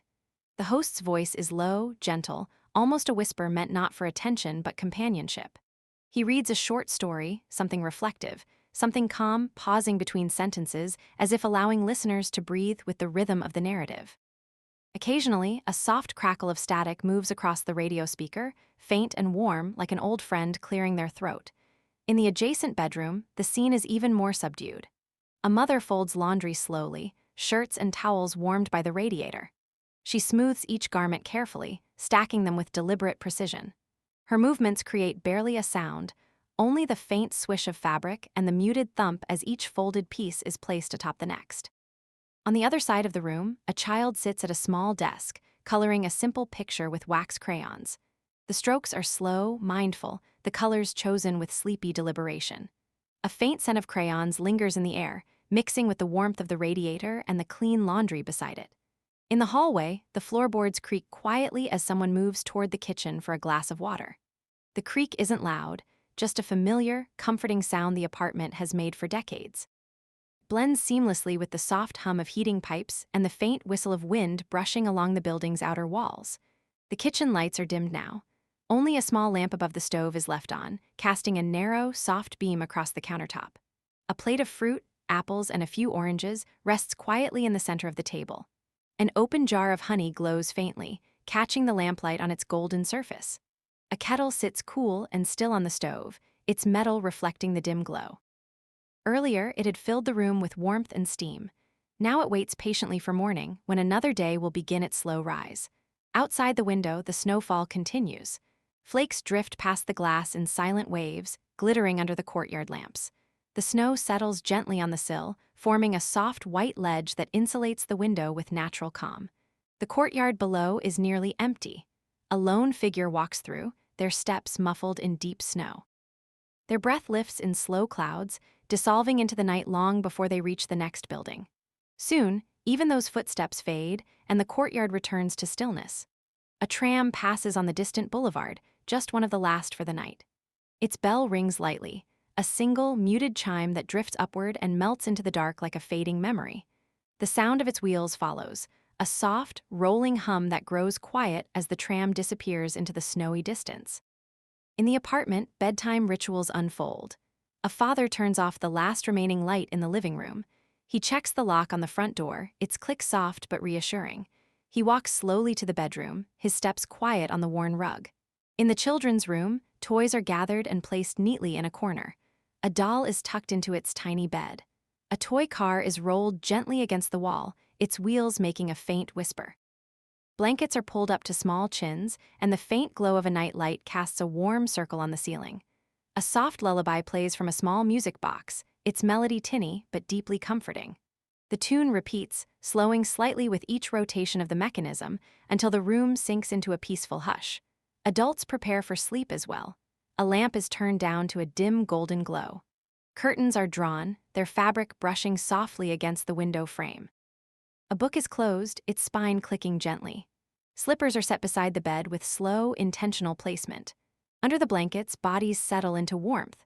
The hush of nighttime breathing fills the room, slow, calm, steady. And beyond the walls of the apartment, the entire building rests. Layers of quiet stack upon each floor, the muffled sound of a distant radio, a neighbor's last hushed conversation, the soft, predictable ticking of clocks marking the passage of time. The Soviet evening descends into full night, wrapped in stillness, held in the soft cradle of winter. And the city sleeps, unhurried, undisturbed, covered in snow and the deep, soothing calm that only the most peaceful of nights can bring. The night deepens further, stretching into a silence so complete it almost feels like a soft presence in the room, a gentle weight that settles slowly over the apartment, quieting every corner, smoothing out every remaining thought. Nothing moves except the slow drift of your breath and the faint sighs of the building around you. The small night lamp continues to glow, but even its light seems softer now, as if it, too, is growing tired. Its warm circle spills across the bedside table, touching the edge of a book left slightly open, casting a gentle curve of shadow from a glass of water left half full.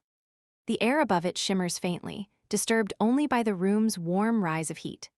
The blankets feel heavier, not with weight, but with warmth, the kind of warmth that settles into your muscles and loosens the final traces of tension from your forehead, your shoulders, your hands resting quietly beside you. Somewhere in the building, a door clicks softly as a late walker finally returns home. Footsteps move across a hallway in slow, padded rhythms, then fade. Nothing sharp, nothing interrupting, just the subtle reminder that others, too, are finding their way into the night's deep silence. The wind outside pushes lightly against the window, a soft, low whisper, more like breath than movement. It hums through the narrow spaces of the frame, creating a sound almost too gentle to notice. A calm, continuous exhale that blends seamlessly with the hum of the heating pipes. Frost forms delicate patterns on the glass, tiny white branches, ice crystal feathers, silver networks that catch the streetlight and glow faintly like distant stars. These shapes grow slowly, almost invisibly, stretching along the corners of the window as if nature itself were settling in for sleep. The courtyard below is untouched, a wide blanket of snow glowing under the pale lamps. Each lamp forms a soft halo in the cold air, its light blurred by winter mist. Snow rests heavy on the swings, on the benches, on the small sandbox where children played earlier in a different season. Everything stands still, perfectly still, as though the world has paused just long enough to breathe with you. Inside the apartment, the furniture becomes shapes rather than objects, comfortable silhouettes waiting quietly in the dim. The wardrobe's outline is soft against the wall, a gentle presence rather than a structure. Chairs become small islands of shadow, their edges blending peacefully with the surrounding dark. The ticking of a clock, faint, measured, steady, marks time not with urgency, but with reassurance. Each tick sounds softer than the last, slowed by the thick quiet of the room. If you listen closely, it becomes almost like a heartbeat, a small, gentle rhythm that keeps the silence company. Your breathing matches it, rising and falling in long, even waves. With each exhale, your body sinks a little deeper into the mattress, as if the night is gently pulling you downward into rest. Somewhere far away in the city, a late tram moves along its last route. You don't hear its wheels, they're too distant, but you sense the faint vibration of its passing, a quiet pulse that blends with the night like a memory. Above you, the ceiling holds a dim, diffuse glow, the reflection of the street lamps outside. Their light filters through the curtains, hinting at the presence of a world that continues to exist but asks nothing of you now. A sense of stillness fills the space, as though the entire apartment is breathing in slow harmony.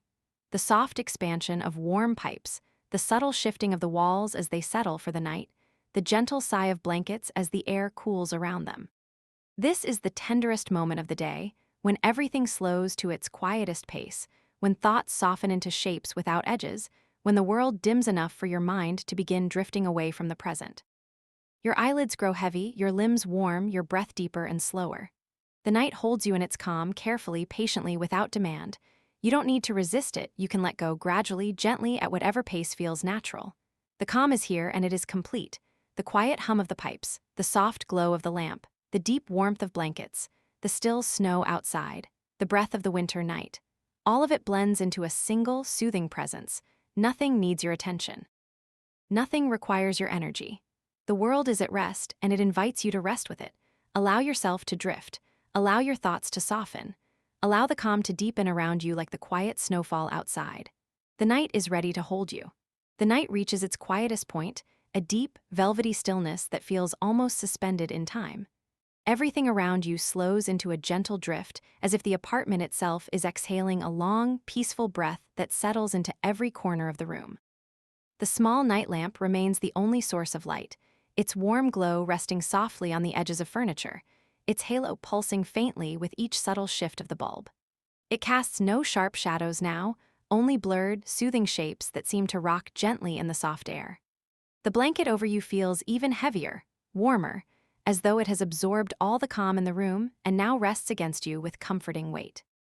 Its texture is familiar, woven from evenings just like this, carrying the warmth of countless nights spent drifting into gentle sleep. Your breathing deepens, quiet and slow. You feel your chest rise and fall in long waves, each breath leaving your body just a little more relaxed than the one before. Your limbs soften, your hands loosen, your shoulders sink deeper into the mattress. Somewhere in the building, a pipe expands with a faint tick, a tiny, harmless sound that echoes gently in the silence. A second later, another click answers it, as if the walls themselves are whispering softly to one another while the night grows deeper. The air in the room feels still, warm, and perfectly balanced. There is no draft, no rush of movement, only the gentle hum of heat rising through the apartment in slow, soothing waves. On the windowsill, frost continues its quiet work. The patterns it forms grow more intricate, more delicate, tiny branches, arches, and crystalline feathers stretching across the cold glass. They catch the faint glow of the courtyard lamps outside, making the window shine with a soft, silver shimmer. Outside, the world is muted. Snow blankets every surface, absorbing sound so completely that even distant traffic becomes nothing more than a soft phantom hum, felt rather than heard. Footsteps in the courtyard have vanished, the paths untouched, smooth and perfect under the night sky. Even the trees stand still, their branches heavy with snow, their silhouettes calm and unmoving against the dim horizon. A single gust of wind brushes past your window, just enough to stir a whisper from the frame. It fades almost instantly, leaving the apartment wrapped in quiet again, a quiet so deep it feels like a soft cushion holding you gently in place. Your thoughts become slower, longer, spreading out like ripples on a still lake. They no longer arrive in sharp edges, instead they drift in gentle shapes, blurred at the corners, slipping easily from focus. The warmth of the bed grows more enveloping. Your legs feel heavy and relaxed, your arms resting easily at your sides. Your mind begins to loosen its hold on the day, images fading, words dissolving, memories settling into the background like snowflakes resting on familiar ground. Somewhere deep in the apartment, a clock ticks softly. The sound is slow, deliberate, comforting, a reminder that time continues, but without urgency, without pressure. Each tick feels like an invitation to sink deeper into rest. Your eyelids flutter, growing heavier with every slow blink. The lamp's warm glow becomes softer, more distant, until it feels like a gentle haze at the edge of your awareness. The entire room, the entire apartment, the entire city seems to move with your breath, rising, falling, resting. There is nothing left to do tonight. No tasks waiting, no thoughts demanding attention, only this still moment, quiet, warm, and safe. You are held by the night, cradled in its calm, wrapped in its softness. Let yourself drift just a little further. Let your breath deepen. Let your body grow heavier. Let your eyes close with ease. The world outside sleeps. The halls sleep. Your home sleeps. You can rest now too. You can surrender to the quiet. You can sink into the gentle depths of night and let sleep arrive softly, slowly, like snow falling on a silent winter street. The night continues to deepen, sinking into a stillness so complete that it feels almost like a soft blanket settling across the entire apartment, the entire building, the entire city. Every sound, every shadow, every movement becomes gentler now, stretched thin, slowed down, softened by the hush of winter midnight. The room is darker, yet not fully dark. A faint glow seeps through the curtains, snow reflecting the pale street lamps outside, creating a quiet, silver-blue light that seems to float rather than shine. It washes softly over the furniture, over the floor, over the contours of blankets, giving the room a calm, dreamlike quality. Your breath continues in slow, even waves. Each inhale feels cool and clean. Each exhale warm and steady. The blanket warms your chest, your shoulders relax deeper, your hands rest loosely open, as if your body already knows that sleep is close. Somewhere outside, the night wind brushes past the building again, a soft, hollow sound that fades quickly, as though it is careful not to disturb anyone inside. The windows hum faintly in response, a low vibration that is more felt than heard. Farther in the distance, a lone dog barks once, a short sound swallowed almost immediately by the snow-laden air. Then silence returns, complete and gentle. Inside the apartment, the air is warm and still. Every object feels settled. The teacups washed and turned upside down to dry, the chairs pushed neatly under the table, the dishes stacked quietly in their places, the blankets folded at the end of the sofa. It's the kind of calm that only arrives when the day has fully released its hold. The radiator continues its slow, rhythmic ticking, each tiny expansion echoing like a distant heartbeat. Sometimes the pipes shift inside the walls, a soft, warm groan, a reminder that the apartment is alive in its own quiet way, breathing with you. If you listen closely, you might hear another faint sound. Snow sliding gently off the edge of a rooftop, landing with a muffled sigh that blends immediately into the night. The city outside feels far away, no longer a collection of streets and factories and trams and shops, but a single, quiet presence, a sleeping giant wrapped in heavy winter silence. Above you, the ceiling holds a faint, diffused glow as moonlight reflects off snow-covered roofs. The light presses into the room like a calm tide, softening every outline, blurring every harsh edge. Your mind begins to drift. Thoughts no longer form sharp shapes, they stretch out, float, merge into one another. Scenes from the day dissolve like snowflakes on warm skin. Memories soften into gentle impressions. The present fades into a warm blur. Your breathing deepens. The bed supports you in all the right places. The mattress gives slightly under your weight, neither too firm nor too soft, holding you with the perfect, silent embrace that encourages every muscle to release. Your legs grow heavy, your arms sink deeper. Your eyelids flutter once, twice, then lower in a long, slow descent. In the quiet, a final, subtle shift happens. Your thoughts move just out of reach, and your awareness loosens its grip on the room around you. The night accepts you completely now. It holds you gently, like a story ending on its softest page, its final sentence whispered instead of spoken. The snow continues to fall. The world continues to rest. The stillness continues to deepen, and you drift with it, slowly, peacefully, effortlessly, into sleep. The silence of the night grows even thicker, settling into the deepest hours, that quiet stretch of time when the world feels almost suspended, held in a soft pause between one day and the next. Everything slows to its gentlest possible rhythm. Nothing stirs, nothing presses forward. The entire atmosphere rests. Inside the room, the faint silver light from outside has dimmed further, muted by a thin layer of frost forming on the window. Tiny patterns bloom across the glass, intricate branches, delicate feathers, ice crystals weaving themselves into quiet artwork as the winter night reaches its coldest point. Yet the apartment remains warm, a small sanctuary of steady heat and soft shadows. The blankets around you feel heavier now, their warmth sinking deeper into your skin, wrapping you with a quiet firmness that encourages your body to let go completely. Your breathing settles into an easy, natural rhythm, long inhales, longer exhales, each breath smoothing out the next, each breath guiding you further toward sleep. Far outside, the city lies motionless. Snow covers everything in thick, quiet folds. The rooftops, the streets, the frozen playgrounds, the empty benches beneath bare trees. The lamps lining the courtyard cast gentle rings of pale yellow light onto untouched snow, their glow softening as mist gathers in the cold air. The distant roads are empty. No cars pass. No trams ring their bells. Only the deep, continuous quiet of winter remains, a quiet so pure it feels like a blanket around the entire world. In the apartment above, someone turns in their sleep, a faint rustle, barely audible, then stillness again. Through the wall, a low hum of heating pipes creates a steady background tone, consistent and soothing, a reminder of warmth and safety. Your body sinks even deeper. The faint tension in your shoulders dissolves. Your legs relax fully. Your hands, resting at your sides or beneath the blanket, grow warm and still. Your eyelids soften, their weight gentle and undeniable. The last bits of wakefulness drift through your mind like slow-moving clouds. They stretch thin, lose shape, fade into the darkness. Thoughts become fragments, then whispers, then nothing at all. The snow outside continues to fall in silent waves, light, slow, rhythmic. Each flake lands with perfect softness, adding to the quiet, deepening the stillness, carrying you even further toward rest. Inside, the room feels suspended in time. Your breath becomes the only motion, your warmth the only glow. Even the air seems to settle gently against your skin, inviting you to release the last strands of awareness. Your senses soften one by one. The faint glow through the curtains becomes a blur. The ticking of the clock grows distant, then drifts away. The warmth of the blankets becomes uniform, like floating in calm water. Your thoughts slip into dreamlike shapes without your noticing. The night has reached its quietest point, a space where sleep comes naturally, effortlessly, like a soft descent into deep water. There is nothing left to hold on to, nothing left to think about, nothing left to do, just rest, just warmth, just the deep, soothing calm of a world wrapped in winter stillness. And as the hours float forward, you drift with them, slowly, peacefully, fully, into the quiet depths of sleep.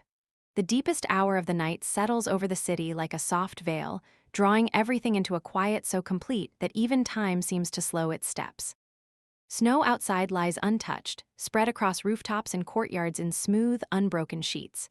The faint glow of distant lamps rests on its surface like pale moons, casting gentle halos into the frozen air. Inside the apartment, the world has narrowed to warmth, stillness, and silence. The air is soft, the shadows long, the sounds nearly non-existent, just the subtle hum of pipes, the quiet rise and fall of breath, the muted whisper of winter pressing lightly against the window. Your bed feels warmer now than the rest of the room, a small, comforting cocoon where the last remnants of wakefulness begin to dissolve. Blankets settle around your body in gentle folds, their weight familiar and reassuring, almost as if the night itself is tucking you in.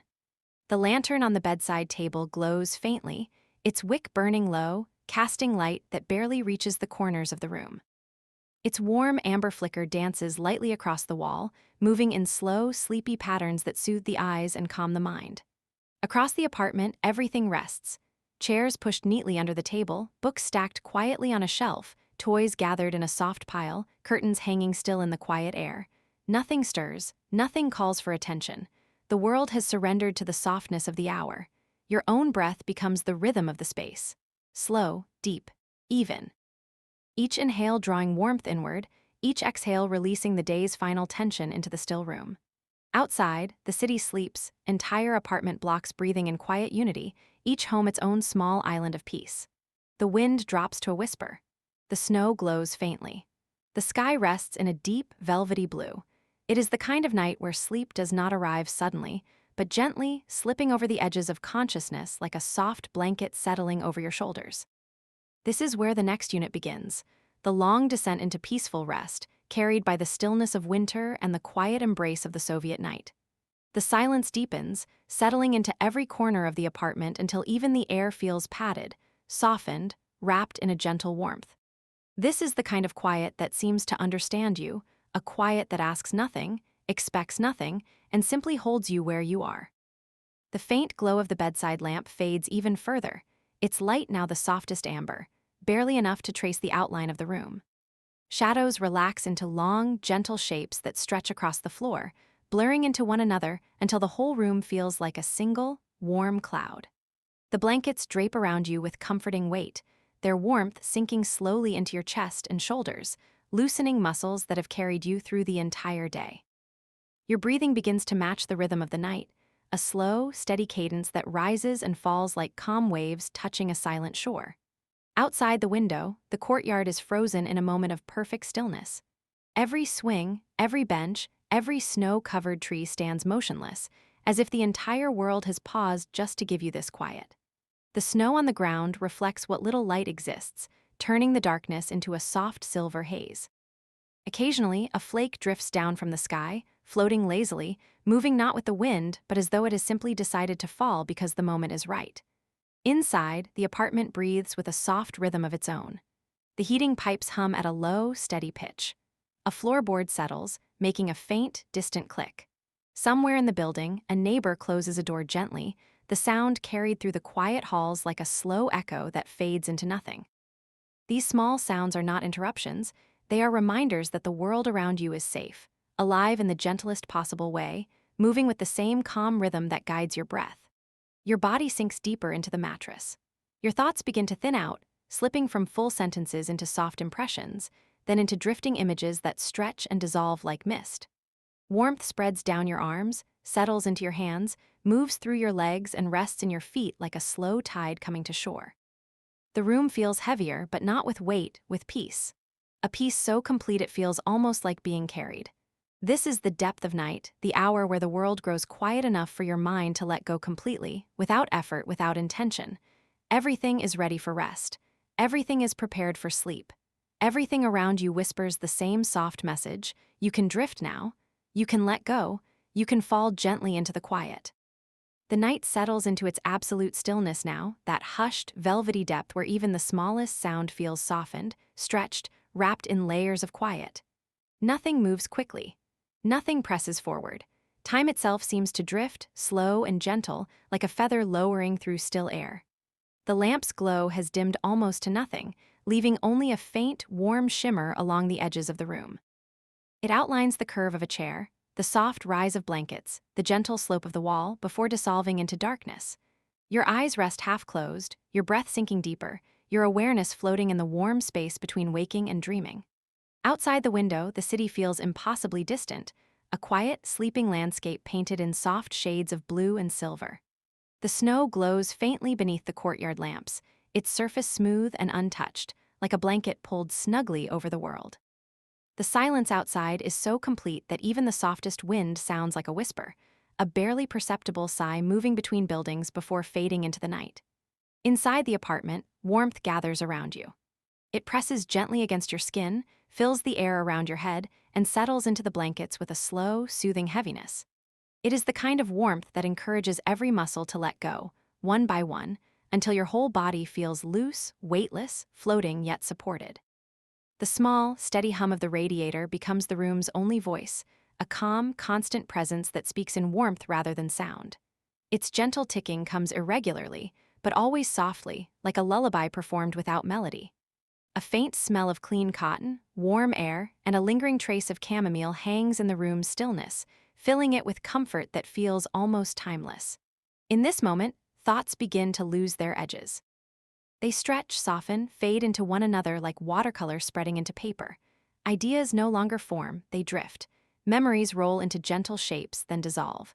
Your mind floats without direction, without urgency, in a slow, quiet sea of warmth. Your breathing deepens, long inhales filled with calm, long exhales releasing the last of the day's weight. Your chest rises and falls in a soothing pattern that feels older than time itself. The room grows stiller. Your body grows heavier.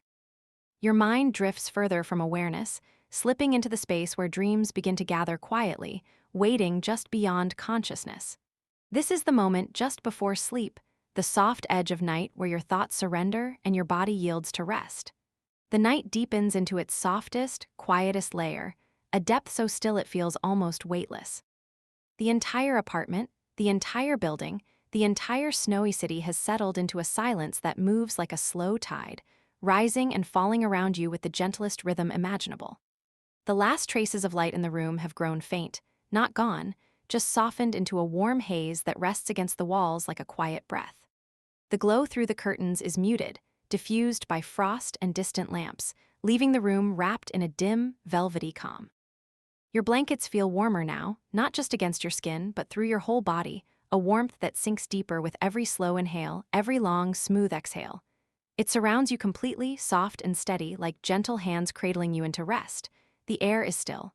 Not heavy, just perfectly still, the kind of stillness that invites everything inside you to become still as well. Somewhere in the building, a pipe expands with a tiny click, so faint you almost miss it. then another. These small sounds fall into the room like drops of calm, punctuating the silence without disturbing it. Outside, the snow reflects the night sky, giving the courtyard a faint silver glow, a quiet landscape that seems suspended in time. The branches of the trees stand frozen, each twig coated with delicate crystals that shimmer faintly whenever the light touches them. A fine powder of new snow drifts down from the sky, falling so slowly it's almost as if the flakes are choosing where to land. They settle on ledges, on rooftops, on the soft curves of buried benches, adding another thin layer of quiet to the world. Inside the apartment, the warmth makes your eyelids heavier. They lower halfway, then drift upward slightly, then lower again, a gentle, involuntary rhythm as your mind moves deeper into rest. Your thoughts no longer travel in lines. They appear as soft images, slow, muted shapes that pass across your awareness like clouds drifting across a pale winter sky. They hold no urgency, no weight, no direction, just calm motion in a quiet space. Your body relaxes even more. Shoulders sinking, arms settling, legs resting with a pleasant heaviness. Your hands grow warm and still. Your breath flows like a slow, gentle stream, smooth and steady. The room feels far away now, still around you, still warm but distant, as though you're floating just above it in a soft cradle of silence. Even the ticking clock blends into the background, its rhythm faint, consistent, reassuring. Each tick drifts into the next without interruption, like footsteps fading down a long, peaceful hallway. Outside, the city sleeps without stirring. No voices, no engines, no footsteps on the snow, just the vast, quiet blanket of winter holding everything in place until morning. You drift deeper. The warmth of the blankets meets the softness of the night air. The steady hum of the radiator meets the softness of your breath.